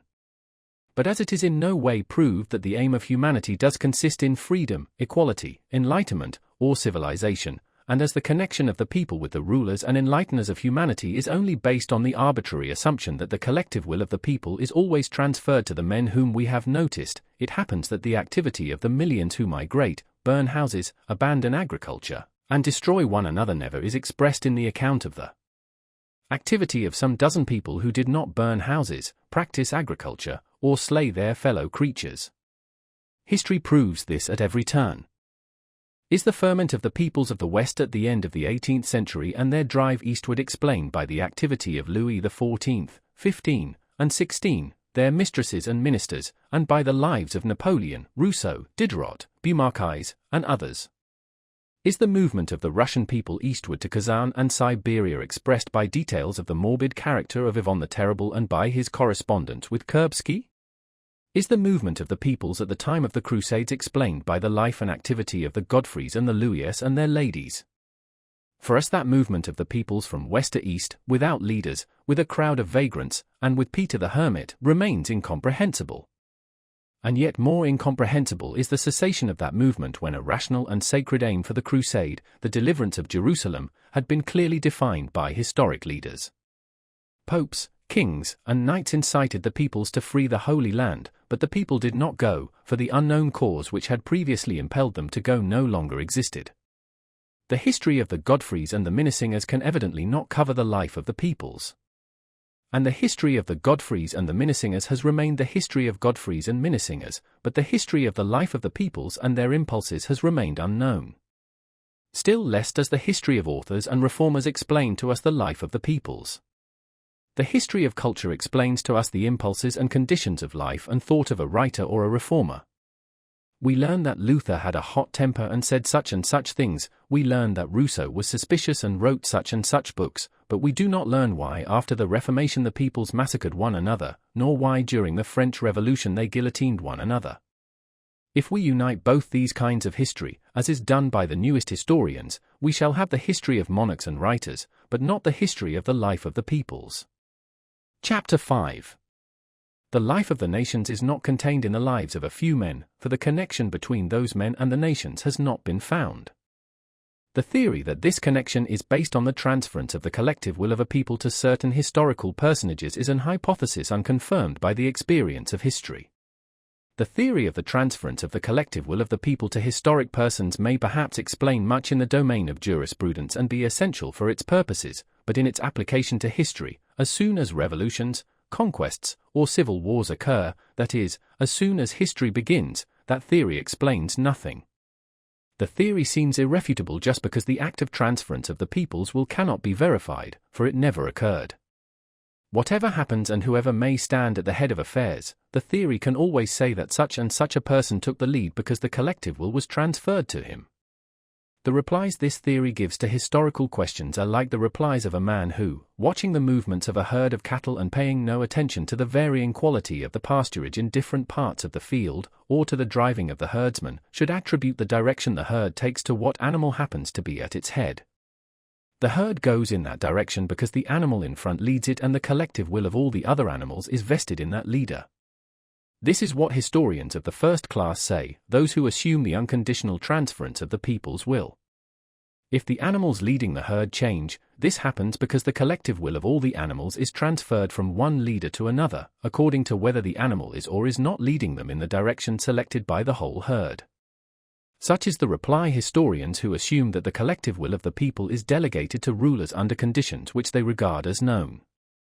With this method of observation it often happens that the observer, influenced by the direction he himself prefers, regards those as leaders who, owing to the people's change of direction, are no longer in front, but on one side, or even in the rear. If the animals in front are continually changing and the direction of the whole herd is constantly altered, this is because in order to follow a given direction the animals transfer their will to the animals that have attracted our attention, and to study the movements of the herd we must watch the movements of all the prominent animals moving on all sides of the herd. So say the third class of historians who regard all historical persons, from monarchs to journalists, as the expression of their age. The theory of the transference of the will of the people to historic persons is merely a paraphrase, a restatement of the question in other words. What causes historical events? Power. What is power? Power is the collective will of the people transferred to one person. Under what condition is the will of the people delegated to one person? On condition that that person expresses the will of the whole people. That is, power is power. In other words, power is a word the meaning of which we do not understand. If the realm of human knowledge were confined to abstract reasoning, then having subjected to criticism the explanation of power that juridical science gives us, humanity would conclude that power is merely a word and has no real existence. But to understand phenomena, man has, besides abstract reasoning, experience by which he verifies his reflections. And experience tells us that power is not merely a word but an actually existing phenomenon. Not to speak of the fact that no description of the collective activity of men can do without the conception of power, the existence of power is proved both by history and by observing contemporary events. Whenever an event occurs, a man appears or men appear, by whose will the event seems to have taken place. Napoleon III issues a decree and the French go to Mexico. The King of Prussia and Bismarck issue decrees and an army enters Bohemia. Napoleon I issues a decree and an army enters Russia. Alexander I gives a command and the French submit to the Bourbons. Experience shows us that whatever event occurs, it is always related to the will of one or of several men who have decreed it. The historians, in accord with the old habit of acknowledging divine intervention in human affairs, want to see the cause of events in the expression of the will of someone endowed with power, but that supposition is not confirmed either by reason or by experience. On the one side, reflection shows that the expression of a man's will, his words, are only part of the general activity expressed in an event, as for instance in a war or a revolution, and so without assuming an incomprehensible, supernatural force, a miracle, one cannot admit that words can be the immediate cause of the movements of millions of men. On the other hand, even if we admitted that words could be the cause of events, history shows that the expression of the will of historical personages does not in most cases produce any effect, that is to say, their commands are often not executed, and sometimes the very opposite of what they order occurs. Without admitting divine intervention in the affairs of humanity, we cannot regard power as the cause of events. Power, from the standpoint of experience, is merely the relation that exists between the expression of someone's will and the execution of that will by others.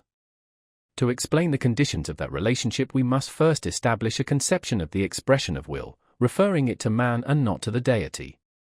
If the deity issues a command, expresses his will, as ancient history tells us, the expression of that will is independent of time and is not caused by anything, for the divinity is not controlled by an event. But speaking of commands that are the expression of the will of men acting in time and in relation to one another, to explain the connection of commands with events we must restore, 1. The condition of all that takes place, the continuity of movement in time both of the events and of the person who commands, and 2. The inevitability of the connection between the person commanding and those who execute his command. Chapter 6. Only the expression of the will of the deity, not dependent on time, can relate to a whole series of events occurring over a period of years or centuries, and only the deity, independent of everything, can by his soul will determine the direction of humanity's movement, but man acts in time and himself takes part in what occurs. Reinstating the first condition omitted, that of time, we see that no command can be executed without some preceding order having been given rendering the execution of the last command possible. No command ever appears spontaneously, or itself covers a whole series of occurrences, but each command follows from another, and never refers to a whole series of events but always to one moment only of an event. When, for instance, we say that Napoleon ordered armies to go to war, we combine in one simultaneous expression a whole series of consecutive commands dependent one on another. Napoleon could not have commanded an invasion of Russia and never did so. Today he ordered such and such papers to be written to Vienna, to Berlin, and to Petersburg, tomorrow such and such decrees and orders to the army, the fleet, the commissariat, and so on, millions of commands, which formed a whole series corresponding to a series of events which brought the French armies into Russia. If throughout his reign Napoleon gave commands concerning an invasion of England and expended on no other undertaking so much time and effort, and yet during his whole reign never once attempted to execute that design but undertook an expedition into Russia, with which country he considered it desirable to be in alliance, a conviction he repeatedly expressed, this came about because his commands did not correspond to the course of events in the first case, but did so correspond in the latter. For in order to be certainly executed, it is necessary that a man should order what can be executed. But to know what can and what cannot be executed is impossible, not only in the case of Napoleon's invasion of Russia in which millions participated, but even in the simplest event, for in either case millions of obstacles may arise to prevent its execution. Every order executed is always one of an immense number unexecuted. All the impossible orders inconsistent with the course of events remain unexecuted. Only the possible ones get linked up with a consecutive series of commands corresponding to a series of events, and are executed. Our false conception that an event is caused by a command which precedes it is due to the fact that when the event has taken place and out of thousands of others those few commands which were consistent with that event have been executed, we forget about the others that were not executed because they could not be. Apart from that, the chief source of our error in this matter is due to the fact that in the historical accounts a whole series of innumerable, diverse, and petty events, such for instance as all those which led the French armies to Russia, is generalized into one event in accord with the result produced by that series of events. And corresponding with this generalization the whole series of commands is also generalized into a single expression of will. We say that Napoleon wished to invade Russia and invaded it. In reality, in all Napoleon's activity we never find anything resembling an expression of that wish, but find a series of orders, or expressions of his will, very variously and indefinitely directed. Amid a long series of unexecuted orders of Napoleon's one series, for the campaign of 1812, was carried out, not because those orders differed in any way from the other unexecuted orders but because they coincided with the course of events that led the French army into Russia, just as in stencil work this or that figure comes out not because the color was laid on from this side or in that way, but because it was laid on from all sides over the figure cut in the stencil. So that examining the relation in time of the commands to the events, we find that a command can never be the cause of the event, but that a certain definite dependence exists between the two. To understand in what this dependence consists it is necessary to reinstate another omitted condition of every command proceeding not from the deity but from a man, which is, that the man who gives the command himself takes part in the event. This relation of the commander to those he commands is just what is called power. This relation consists in the following. For common action people always unite in certain combinations, in which regardless of the difference of the aim set for the common action, the relation between those taking part in it is always the same. Men uniting in these combinations always assume such relations toward one another that the larger number take a more direct share, and the smaller number a less direct share, in the collective action for which they have combined. Of all the combinations in which men unite for collective action, one of the most striking and definite examples is an army. Every army is composed of lower grades of the service, the rank and file of whom there are always the greatest number, of the next higher military rank, corporals and non-commissioned officers of whom there are fewer, and of still higher officers of whom there are still fewer, and so on to the highest military command which is concentrated in one person. A military organization may be quite correctly compared to a cone of which the base with the largest diameter consists of the rank and file, the next higher and smaller section of the cone consists of the next higher grades of the army, and so on to the apex, the point of which will represent the commander-in-chief. The soldiers, of whom there are the most, form the lower section of the cone and its base. The soldier himself does the stabbing, hacking, burning, and pillaging, and always receives orders for these actions from men above him. He himself never gives an order.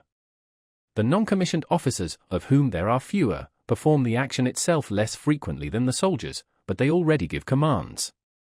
An officer still less often acts directly himself, but commands still more frequently. A general does nothing but command the troops, indicates the objective, and hardly ever uses a weapon himself. The commander-in-chief never takes direct part in the action itself, but only gives general orders concerning the movement of the mass of the troops. A similar relation of people to one another is seen in every combination of men for common activity, in agriculture, trade, and every administration. And so without particularly analyzing all the contiguous sections of a cone and of the ranks of an army, or the ranks and positions in any administrative or public business whatever from the lowest to the highest, we see a law by which men, to take associated action, combine in such relations that the more directly they participate in performing the action the less they can command and the more numerous they are, while the less their direct participation in the action itself, the more they command and the fewer of them there are, rising in this way from the lowest ranks to the man at the top, who takes the least direct share in the action and directs his activity chiefly to commanding. This relation of the men who command to those they command is what constitutes the essence of the conception called power. Having restored the condition of time under which all events occur, we find that a command is executed only when it is related to a corresponding series of events. Restoring the essential condition of relation between those who command and those who execute, we find that by the very nature of the case those who command take the smallest part in the action itself and that their activity is exclusively directed to commanding. Chapter 7. When an event is taking place, people express their opinions and wishes about it, and as the event results from the collective activity of many people, some one of the opinions or wishes expressed is sure to be fulfilled if but approximately. When one of the opinions expressed is fulfilled, that opinion gets connected with the event as a command preceding it. Men are hauling a log. Each of them expresses his opinion as to how and where to haul it. They haul the log away, and it happens that this is done as one of them said. He ordered it. There we have command and power in their primary form. The man who worked most with his hands could not think so much about what he was doing, or reflect on or command what would result from the common activity, while the man who commanded more would evidently work less with his hands on account of his greater verbal activity. When some larger concourse of men direct their activity to a common aim, there is a yet sharper division of those who, because their activity is given to directing and commanding, take less part in the direct work. When a man works alone, he always has a certain set of reflections which, as it seems to him, directed his past activity, justify his present activity, and guide him in planning his future actions. Just the same is done by a concourse of people, allowing those who do not take a direct part in the activity to devise considerations, justifications, and surmises concerning their collective activity. For reasons known or unknown to us, the French began to drown and kill one another. And corresponding to the event, its justification appears in people's belief that this was necessary for the welfare of France, for liberty, and for equality. People ceased to kill one another, and this event was accompanied by its justification in the necessity for a centralization of power, resistance to Europe, and so on. Men went from the west to the east killing their fellow men, and the event was accompanied by phrases about the glory of France, the baseness of England, and so on. History shows us that these justifications of the events have no common sense and are all contradictory, as in the case of killing a man as the result of recognizing his rights, and the killing of millions in Russia for the humiliation of England. But these justifications have a very necessary significance in their own day. These justifications release those who produce the events from moral responsibility. These temporary aims are like the broom fixed in front of a locomotive to clear the snow from the rails in front. They clear men's moral responsibilities from their path. Without such justification, there would be no reply to the simplest question that presents itself when examining each historical event. How is it that millions of men commit collective crimes, make war, commit murder, and so on? With the present complex forms of political and social life in Europe, can any event that is not prescribed, decreed, or ordered by monarchs, ministers, parliaments, or newspapers be imagined? Is there any collective action which cannot find its justification in political unity, in patriotism, in the balance of power, or in civilization? So that every event that occurs inevitably coincides with some expressed wish and, receiving a justification, presents itself as the result of the will of one man or of several men. In whatever direction a ship moves, the flow of the waves it cuts will always be noticeable ahead of it. To those on board the ship, the movement of those waves will be the only perceptible motion. Only by watching closely moment by moment the movement of that flow and comparing it with the movement of the ship do we convince ourselves that every bit of it is occasioned by the forward movement of the ship, and that we were led into error by the fact that we ourselves were imperceptibly moving. We see the same if we watch moment by moment the movement of historical characters, that is, re-establish the inevitable condition of all that occurs, the continuity of movement in time, and do not lose sight of the essential connection of historical persons with the masses. When the ship moves in one direction, there is one and the same wave ahead of it. When it turns frequently, the wave ahead of it also turns frequently. but wherever it may turn there always will be the wave anticipating its movement. Whatever happens, it always appears that just that event was foreseen and decreed. Wherever the ship may go, the rush of water which neither directs nor increases its movement foams ahead of it, and at a distance seems to us not merely to move of itself but to govern the ship's movement also. Examining only those expressions of the will of historical persons which, as commands, were related to events, historians have assumed that the events depended on those commands. But examining the events themselves and the connection in which the historical person stood to the people, we have found that they and their orders were dependent on events.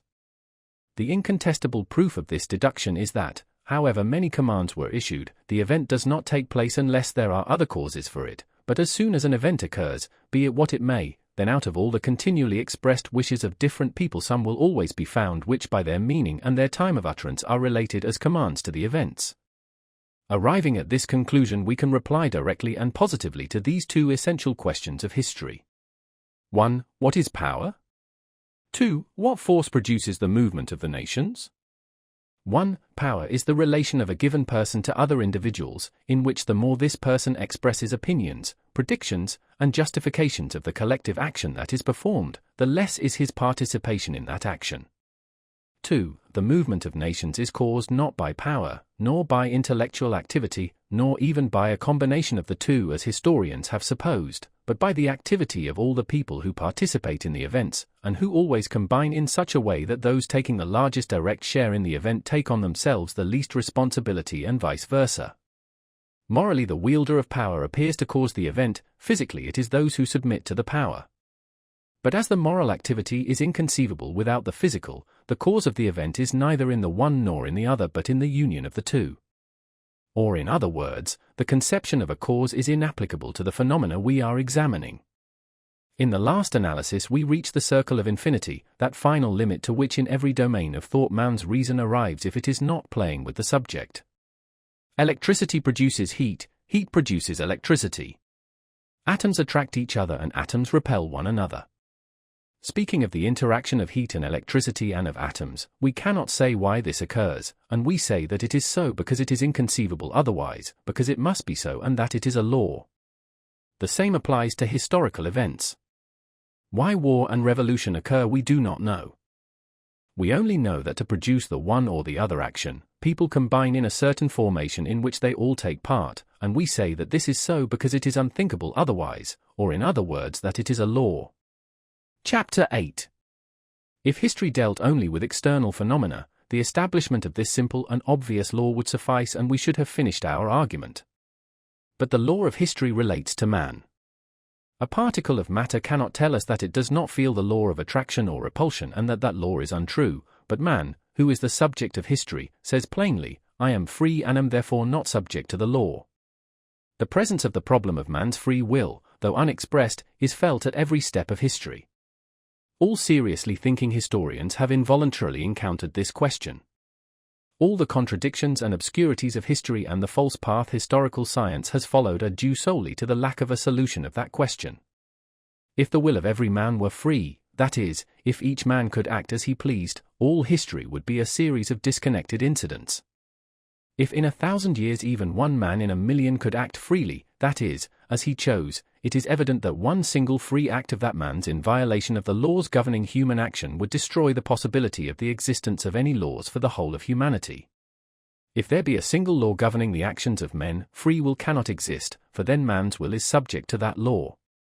In this contradiction lies the problem of free will, which from most ancient times has occupied the best human minds and from most ancient times has been presented in its whole tremendous significance. The problem is that regarding man as a subject of observation from whatever point of view, theological, historical, ethical, or philosophic, we find a general law of necessity to which he, like all that exists, is subject. But regarding him from within ourselves as what we are conscious of, we feel ourselves to be free. This consciousness is a source of self-cognition quite apart from and independent of reason. Through his reason man observes himself, but only through consciousness does he know himself.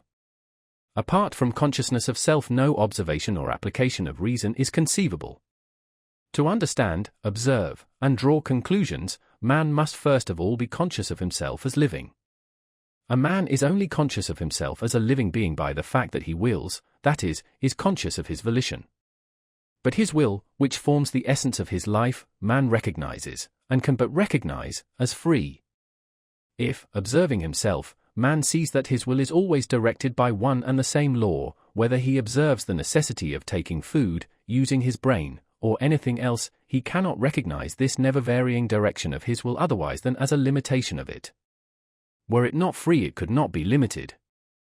A man's will seems to him to be limited just because he is not conscious of it except as free. You say, I am not free. But I have lifted my hand and let it fall. Everyone understands that this illogical reply is an irrefutable demonstration of freedom. That reply is the expression of a consciousness that is not subject to reason. If the consciousness of freedom were not a separate and independent source of self-consciousness, it would be subject to reasoning and to experience, but in fact such subjection does not exist and is inconceivable. A series of experiments and arguments proves to every man that he, as an object of observation, is subject to certain laws, and man submits to them and never resists the laws of gravity or impermeability once he has become acquainted with them. But the same series of experiments and arguments proves to him that the complete freedom of which he is conscious in himself is impossible, and that his every action depends on his organization, his character, and the motives acting upon him, yet man never submits to the deductions of these experiments and arguments. Having learned from experiment and argument that a stone falls downwards, a man indubitably believes this and always expects the law that he has learned to be fulfilled. But learning just as certainly that his will is subject to laws, he does not and cannot believe this. However often experiment and reasoning may show a man that under the same conditions and with the same character he will do the same thing as before, yet when under the same conditions and with the same character he approaches for the 1000th time the action that always ends in the same way, he feels as certainly convinced as before the experiment that he can act as he pleases.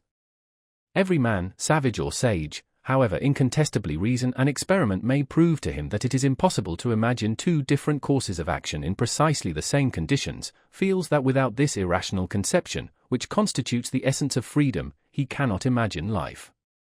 He feels that however impossible it may be, it is so, for without this conception of freedom not only would he be unable to understand life, but he would be unable to live for a single moment. He could not live, because all man's efforts, all his impulses to life, are only efforts to increase freedom. Wealth and poverty, fame and obscurity, power and subordination, strength and weakness, health and disease, culture and ignorance, work and leisure, repletion and hunger, virtue and vice, are only greater or lesser degrees of freedom. A man having no freedom cannot be conceived of except as deprived of life.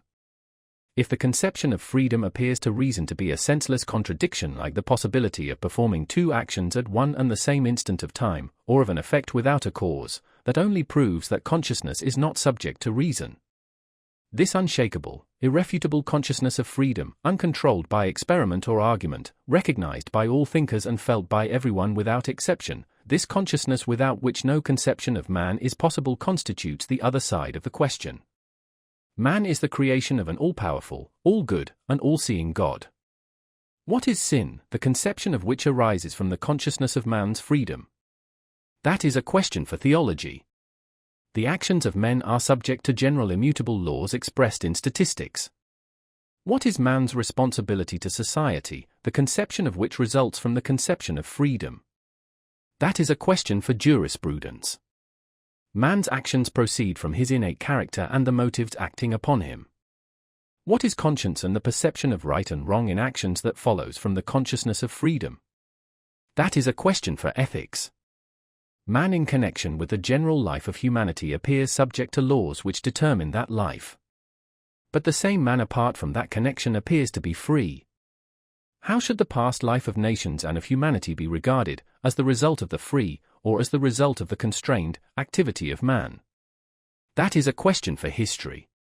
Only in our self-confident day of the popularization of knowledge, thanks to that most powerful engine of ignorance, the diffusion of printed matter, has the question of the freedom of will been put on a level on which the question itself cannot exist. In our time the majority of so-called advanced people, that is, the crowd of ignoramuses, have taken the work of the naturalists who deal with one side of the question for a solution of the whole problem. They say and write and print that the soul and freedom do not exist, for the life of man is expressed by muscular movements, and muscular movements are conditioned by the activity of the nerves. The soul and free will do not exist because at an unknown period of time we sprang from the apes. They say this, not at all suspecting that thousands of years ago that same law of necessity which with such order they are now trying to prove by physiology and comparative zoology was not merely acknowledged by all the religions and all the thinkers, but has never been denied. They do not see that the role of the natural sciences in this matter is merely to serve as an instrument for the illumination of one side of it. For the fact that, from the point of view of observation, reason and the will are merely secretions of the brain, and that man following the general law may have developed from lower animals at some unknown period of time, only explains from a fresh side the truth admitted thousands of years ago by all the religious and philosophic theories, that from the point of view of reason man is subject to the law of necessity, but it does not advance by a hair's breadth the solution of the question, which has another, opposite, side, based on the consciousness of freedom. If men descended from the apes at an unknown period of time, that is as comprehensible as that they were made from a handful of earth at a certain period of time. In the first case the unknown quantity is the time, in the second case it is the origin, and the question of how man's consciousness of freedom is to be reconciled with the law of necessity to which he is subject cannot be solved by comparative physiology and zoology. For in a frog, a rabbit, or an ape, we can observe only the muscular nervous activity, but in man we observe consciousness as well as the muscular and nervous activity. The naturalists and their followers, thinking they can solve this question, are like plasterers set to plaster one side of the walls of a church who, availing themselves of the absence of the chief superintendent of the work, should in an access of zeal plaster over the windows, icons, woodwork, and still unbuttressed walls, and should be delighted that from their point of view as plasterers, everything is now so smooth and regular. Chapter 9. For the solution of the question of free will or inevitability, history has this advantage over other branches of knowledge in which the question is dealt with, that for history this question does not refer to the essence of man's free will but its manifestation in the past and under certain conditions. In regard to this question, history stands to the other sciences as experimental science stands to abstract science. The subject for history is not man's will itself but our presentation of it. And so for history, the insoluble mystery presented by the incompatibility of free will and inevitability does not exist as it does for theology, ethics, and philosophy. History surveys a presentation of man's life in which the union of these two contradictions has already taken place. In actual life each historic event, each human action, is very clearly and definitely understood without any sense of contradiction, although each event presents itself as partly free and partly compulsory. To solve the question of how freedom and necessity are combined and what constitutes the essence of these two conceptions, the philosophy of history can and should follow a path contrary to that taken by other sciences. Instead of first defining the conceptions of freedom and inevitability in themselves, and then ranging the phenomena of life under those definitions, history should deduce a definition of the conception of freedom and inevitability themselves from the immense quantity of phenomena of which it is cognizant and that always appear dependent on these two elements. Whatever presentation of the activity of many men or of an individual we may consider, we always regard it as the result partly of man's free will and partly of the law of inevitability. Whether we speak of the migration of the peoples and the incursions of the barbarians, or of the decrees of Napoleon III, or of someone's action an hour ago in choosing one direction out of several for his walk, we are unconscious of any contradiction. The degree of freedom and inevitability governing the actions of these people is clearly defined for us. Our conception of the degree of freedom often varies according to differences in the point of view from which we regard the event, but every human action appears to us as a certain combination of freedom and inevitability. In every action we examine we see a certain measure of freedom and a certain measure of inevitability. And always the more freedom we see in any action the less inevitability do we perceive, and the more inevitability the less freedom. The proportion of freedom to inevitability decreases and increases according to the point of view from which the action is regarded, but their relation is always one of inverse proportion. A sinking man who clutches at another and drowns him, or a hungry mother exhausted by feeding her baby who steals some food, or a man trained to discipline who on duty at the word of command kills a defenseless man, seem less guilty, that is, less free and more subject to the law of necessity, to one who knows the circumstances in which these people were placed, and more free to one who does not know that the man was himself drowning, that the mother was hungry, that the soldier was in the ranks, and so on. Similarly, a man who committed a murder 20 years ago and has since lived peaceably and harmlessly in society seems less guilty and his action more due to the law of inevitability to someone who considers his action after 20 years have elapsed than to one who examined it the day after it was committed. And in the same way, every action of an insane, intoxicated, or highly excited man appears less free and more inevitable to one who knows the mental condition of him who committed the action, and seems more free and less inevitable to one who does not know it. In all these cases, the conception of freedom is increased or diminished, and the conception of compulsion is correspondingly decreased or increased, according to the point of view from which the action is regarded. So that the greater the conception of necessity, the smaller the conception of freedom, and vice versa. Religion, the common sense of mankind, the science of jurisprudence, and history itself understand alike this relation between necessity and freedom. All cases without exception in which our conception of freedom and necessity is increased and diminished depend on three considerations. 1. The relation to the external world of the man who commits the deeds. 2. His relation to time. 3. His relation to the causes leading to the action. The first consideration is the clearness of our perception of the man's relation to the external world and the greater or lesser clearness of our understanding of the definite position occupied by the man in relation to everything coexisting with him. This is what makes it evident that a drowning man is less free and more subject to necessity than one standing on dry ground, and that makes the actions of a man closely connected with others in a thickly populated district, or of one bound by family, official, or business duties, seem certainly less free and more subject to necessity than those of a man living in solitude and seclusion. If we consider a man alone, apart from his relation to everything around him, each action of his seems to us free. But if we see his relation to anything around him, if we see his connection with anything whatever, with a man who speaks to him, a book he reads, the work on which he is engaged, even with the air he breathes or the light that falls on the things about him, we see that each of these circumstances has an influence on him and controls at least some side of his activity. And the more we perceive of these influences, the more our conception of his freedom diminishes and the more our conception of the necessity that weighs on him increases.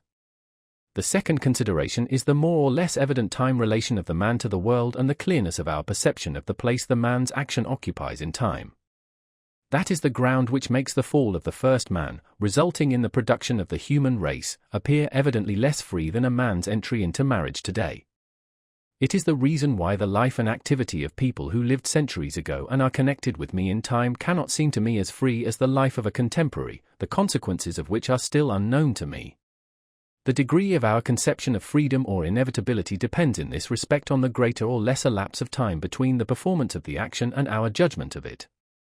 If I examine an act I performed a moment ago in approximately the same circumstances as those I am in now, my action appears to me undoubtedly free.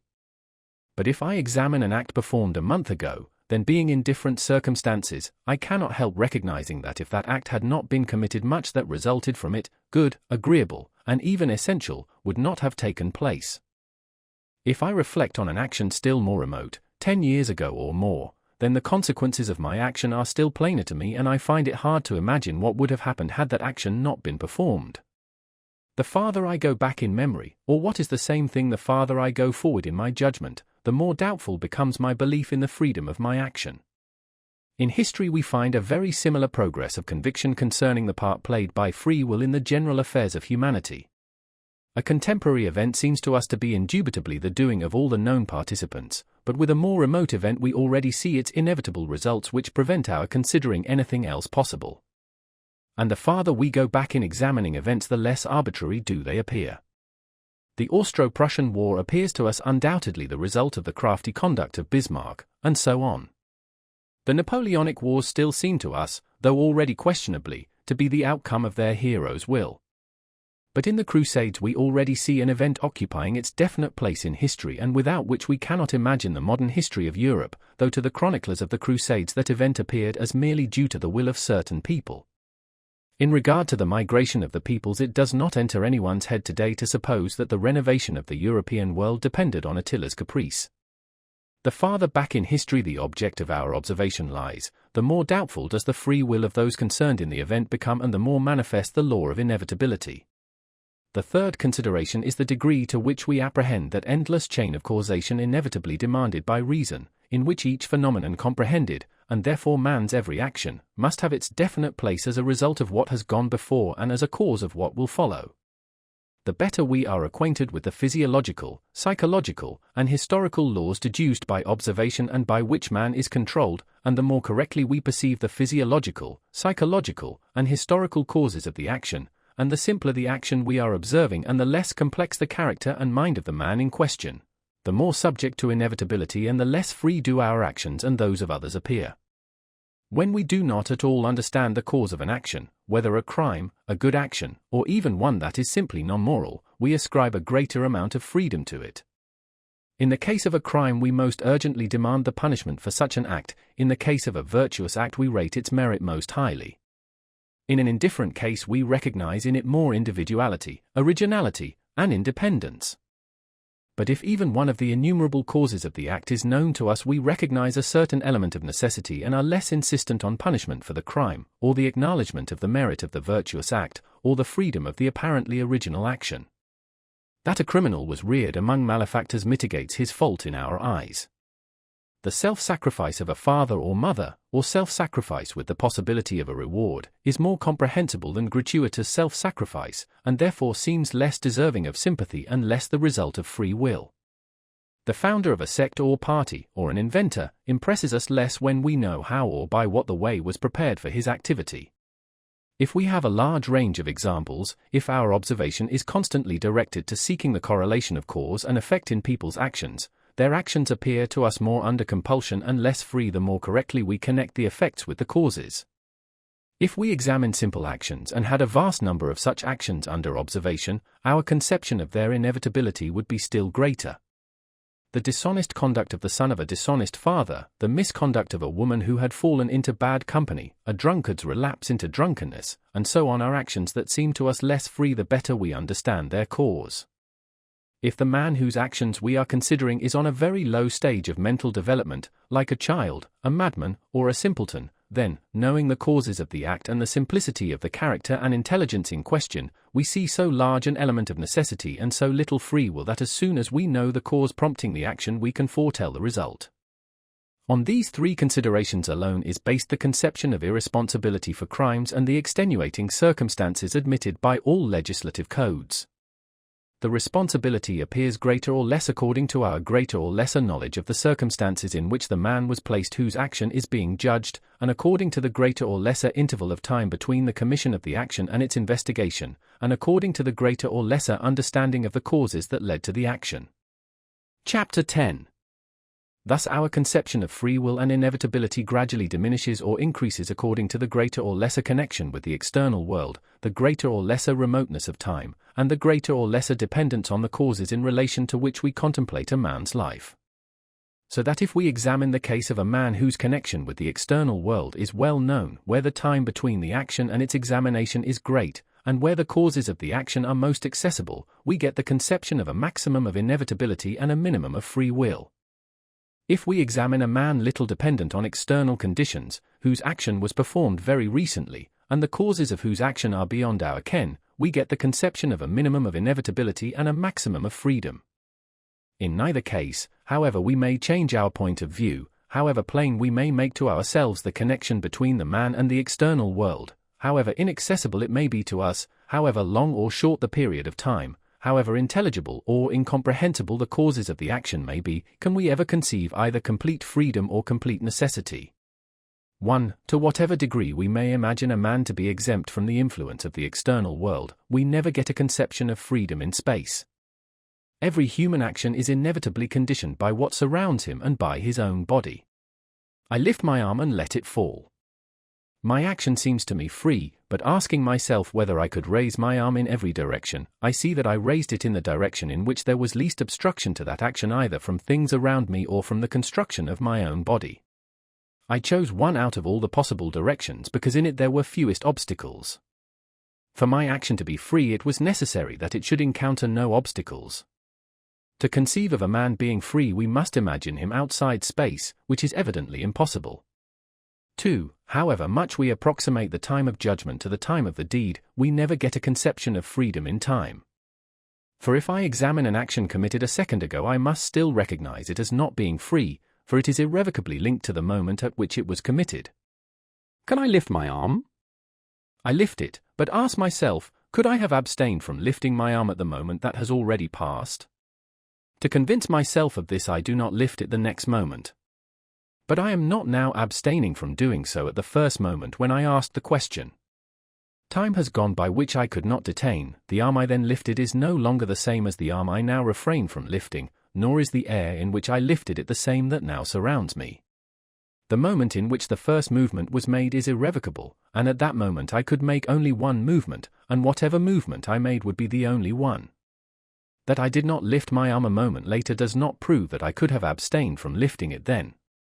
And since I could make only one movement at that single moment of time, it could not have been any other.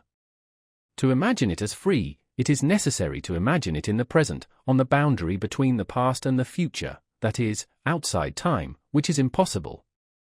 3. However much the difficulty of understanding the causes may be increased, we never reach a conception of complete freedom, that is, an absence of cause.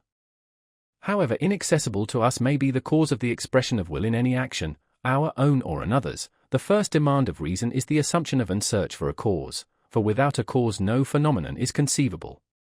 I raise my arm to perform an action independently of any cause, but my wish to perform an action without a cause is the cause of my action. But even if, imagining a man quite exempt from all influences, examining only his momentary action in the present, unevoked by any cause, we were to admit so infinitely small a remainder of inevitability as equaled 0, we should even then not have arrived at the conception of complete freedom in man, for a being uninfluenced by the external world, standing outside of time and independent of cause, is no longer a man. In the same way we can never imagine the action of a man quite devoid of freedom and entirely subject to the law of inevitability. 1. However we may increase our knowledge of the conditions of space in which man is situated, that knowledge can never be complete, for the number of those conditions is as infinite as the infinity of space. And therefore so long as not all the conditions influencing men are defined, there is no complete inevitability but a certain measure of freedom remains. 2. However we may prolong the period of time between the action we are examining and the judgment upon it, that period will be finite, while time is infinite, and so in this respect too there can never be absolute inevitability. 3. However accessible may be the chain of causation of any action, we shall never know the whole chain since it is endless, and so again we never reach absolute inevitability. But besides this, even if, admitting the remaining minimum of freedom to equal 0, we assumed in some given case, as for instance in that of a dying man, an unborn babe, or an idiot, complete absence of freedom, by so doing we should destroy the very conception of man in the case we are examining, for as soon as there is no freedom there is also no man. And so the conception of the action of a man subject solely to the law of inevitability without any element of freedom is just as impossible as the conception of a man's completely free action. And so to imagine the action of a man entirely subject to the law of inevitability without any freedom, we must assume the knowledge of an infinite number of space relations, an infinitely long period of time, and an infinite series of causes. To imagine a man perfectly free and not subject to the law of inevitability, we must imagine him all alone, beyond space, beyond time, and free from dependence on cause. In the first case, if inevitability were possible without freedom we should have reached a definition of inevitability by the laws of inevitability itself, that is, a mere form without content. In the second case, if freedom were possible without inevitability we should have arrived at unconditioned freedom beyond space, time, and cause, which by the fact of its being unconditioned and unlimited would be nothing, or mere content without form. We should in fact have reached those two fundamentals of which man's whole outlook on the universe is constructed, the incomprehensible essence of life, and the laws defining that essence. Reason says, 1. Space with all the forms of matter that give it visibility is infinite, and cannot be imagined otherwise. 2. Time is infinite motion without a moment of rest and is unthinkable otherwise. 3. The connection between cause and effect has no beginning and can have no end. Consciousness says, 1. I alone am, and all that exists is but me, consequently I include space. 2. I measure flowing time by the fixed moment of the present in which alone I am conscious of myself as living, consequently I am outside time. 3. I am beyond cause, for I feel myself to be the cause of every manifestation of my life. Reason gives expression to the laws of inevitability.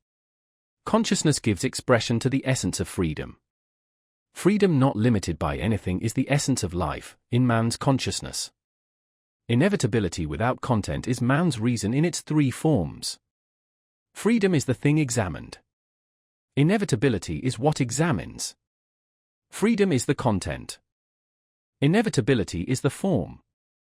Only by separating the two sources of cognition, related to one another as form to content, do we get the mutually exclusive and separately incomprehensible conceptions of freedom and inevitability.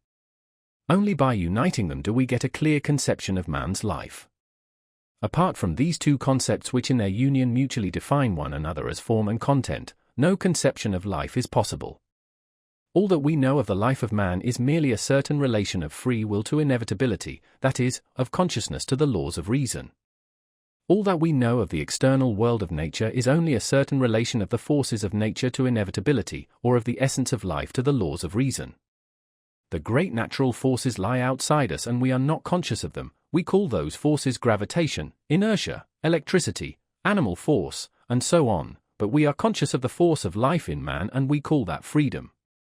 But just as the force of gravitation, incomprehensible in itself but felt by every man, is understood by us only to the extent to which we know the laws of inevitability to which it is subject, from the first knowledge that all bodies have weight, up to Newton's law, so too the force of free will, incomprehensible in itself but of which everyone is conscious, is intelligible to us only in as far as we know the laws of inevitability to which it is subject, from the fact that every man dies, up to the knowledge of the most complex economic and historic laws. All knowledge is merely a bringing of this essence of life under the laws of reason. Man's free will differs from every other force in that man is directly conscious of it, but in the eyes of reason it in no way differs from any other force. The forces of gravitation, electricity, or chemical affinity are only distinguished from one another in that they are differently defined by reason. Just so the force of man's free will is distinguished by reason from the other forces of nature only by the definition reason gives it. Freedom, apart from necessity, that is, apart from the laws of reason that define it, differs in no way from gravitation, or heat, or the force that makes things grow. For reason, it is only a momentary undefinable sensation of life. And as the undefinable essence of the force moving the heavenly bodies, the undefinable essence of the forces of heat and electricity, or of chemical affinity, or of the vital force, forms the content of astronomy, physics, chemistry, botany, zoology, and so on, just in the same way does the force of free will form the content of history. But just as the subject of every science is the manifestation of this unknown essence of life, while that essence itself can only be the subject of metaphysics, even the manifestation of the force of free will in human beings in space, in time, and in dependence on cause forms the subject of history, while free will itself is the subject of metaphysics. In the experimental sciences, what we know we call the laws of inevitability, what is unknown to us we call vital force. Vital force is only an expression for the unknown remainder over and above what we know of the essence of life. So also in history, what is known to us we call laws of inevitability, what is unknown we call free will. Free will is for history only an expression for the unknown remainder of what we know about the laws of human life. Chapter 11. History examines the manifestations of man's free will in connection with the external world in time and in dependence on cause, that is, it defines this freedom by the laws of reason, and so history is a science only in so far as this free will is defined by those laws. The recognition of man's free will as something capable of influencing historical events, that is, as not subject to laws, is the same for history as the recognition of a free force moving the heavenly bodies would be for astronomy. That assumption would destroy the possibility of the existence of laws, that is, of any science whatever. If there is even a single body moving freely, then the laws of Kepler and Newton are negatived and no conception of the movement of the heavenly bodies any longer exists. If any single action is due to free will, then not a single historical law can exist, nor any conception of historical events. For history, lines exist of the movement of human wills, one end of which is hidden in the unknown but at the other end of which a consciousness of man's will in the present moves in space, time, and dependence on cause. The more this field of motion spreads out before our eyes, the more evident are the laws of that movement. To discover and define those laws is the problem of history. From the standpoint from which the science of history now regards its subject on the path it now follows, seeking the causes of events in man's free will, a scientific enunciation of those laws is impossible, for however man's free will may be restricted, as soon as we recognize it as a force not subject to law, the existence of law becomes impossible. Only by reducing this element of free will to the infinitesimal, that is, by regarding it as an infinitely small quantity, can we convince ourselves of the absolute inaccessibility of the causes, and then instead of seeking causes, history will take the discovery of laws as its problem. The search for these laws has long been begun, and the new methods of thought which history must adopt are being worked out simultaneously with the self-destruction toward which, ever dissecting the causes of phenomena, the old method of history is moving. All human sciences have traveled along that path. Arriving at infinitesimals, mathematics, the most exact of sciences, abandons the process of analysis and enters on the new process of the integration of unknown, infinitely small, quantities. Abandoning the conception of cause, mathematics seeks law, that is, the property common to all unknown, infinitely small, elements. In another form but along the same path of reflection the other sciences have proceeded. When Newton enunciated the law of gravity, he did not say that the sun or the earth had a property of attraction, he said that all bodies from the largest to the smallest have the property of attracting one another, that is, leaving aside the question of the cause of the movement of the bodies, he expressed the property common to all bodies from the infinitely large to the infinitely small. The same is done by the natural sciences, leaving aside the question of cause, they seek for laws. History stands on the same path. And if history has for its object the study of the movement of the nations and of humanity and not the narration of episodes in the lives of individuals, it too, setting aside the conception of cause, should seek the laws common to all the inseparably interconnected infinitesimal elements of free will. Chapter 12. From the time the law of Copernicus was discovered and proved, the mere recognition of the fact that it was not the sun but the earth that moved sufficed to destroy the whole cosmography of the ancients. By disproving that law it might have been possible to retain the old conception of the movements of the bodies, but without disproving it, it would seem impossible to continue studying the Ptolemaic worlds. But even after the discovery of the law of Copernicus, the Ptolemaic worlds were still studied for a long time.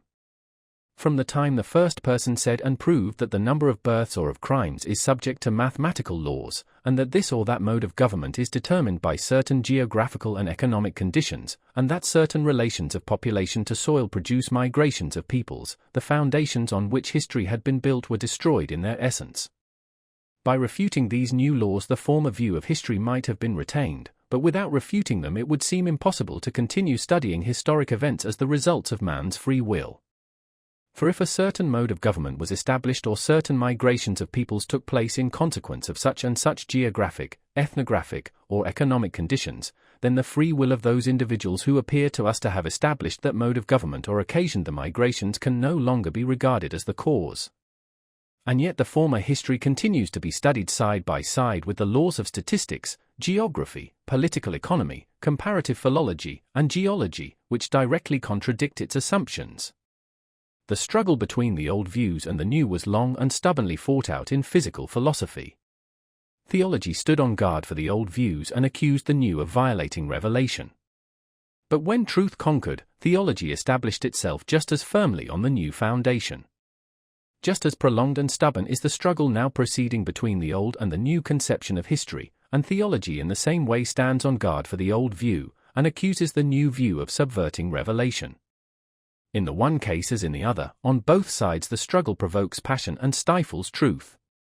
On the one hand there is fear and regret for the loss of the whole edifice constructed through the ages, on the other is the passion for destruction. To the men who fought against the rising truths of physical philosophy, it seemed that if they admitted that truth it would destroy faith in God, in the creation of the firmament, and in the miracle of Joshua the son of Nun. To the defenders of the laws of Copernicus and Newton, to Voltaire for example, it seemed that the laws of astronomy destroyed religion, and he utilized the law of gravitation as a weapon against religion. Just so it now seems as if we have only to admit the law of inevitability, to destroy the conception of the soul, of good and evil, and all the institutions of state and church that have been built up on those conceptions. So too, like Voltaire in his time, uninvited defenders of the law of inevitability today use that law as a weapon against religion, though the law of inevitability in history, like the law of Copernicus in astronomy, far from destroying, even strengthens the foundation on which the institutions of state and church are erected. As in the question of astronomy then, so in the question of history now, the whole difference of opinion is based on the recognition or non-recognition of something absolute, serving as the measure of visible phenomena. In astronomy it was the immovability of the Earth, in history it is the independence of personality, free will. As with astronomy, the difficulty of recognizing the motion of the Earth lay in abandoning the immediate sensation of the Earth's fixity and of the motion of the planets, so in history the difficulty of recognizing the subjection of personality to the laws of space, time, and cause lies in renouncing the direct feeling of the independence of one's own personality.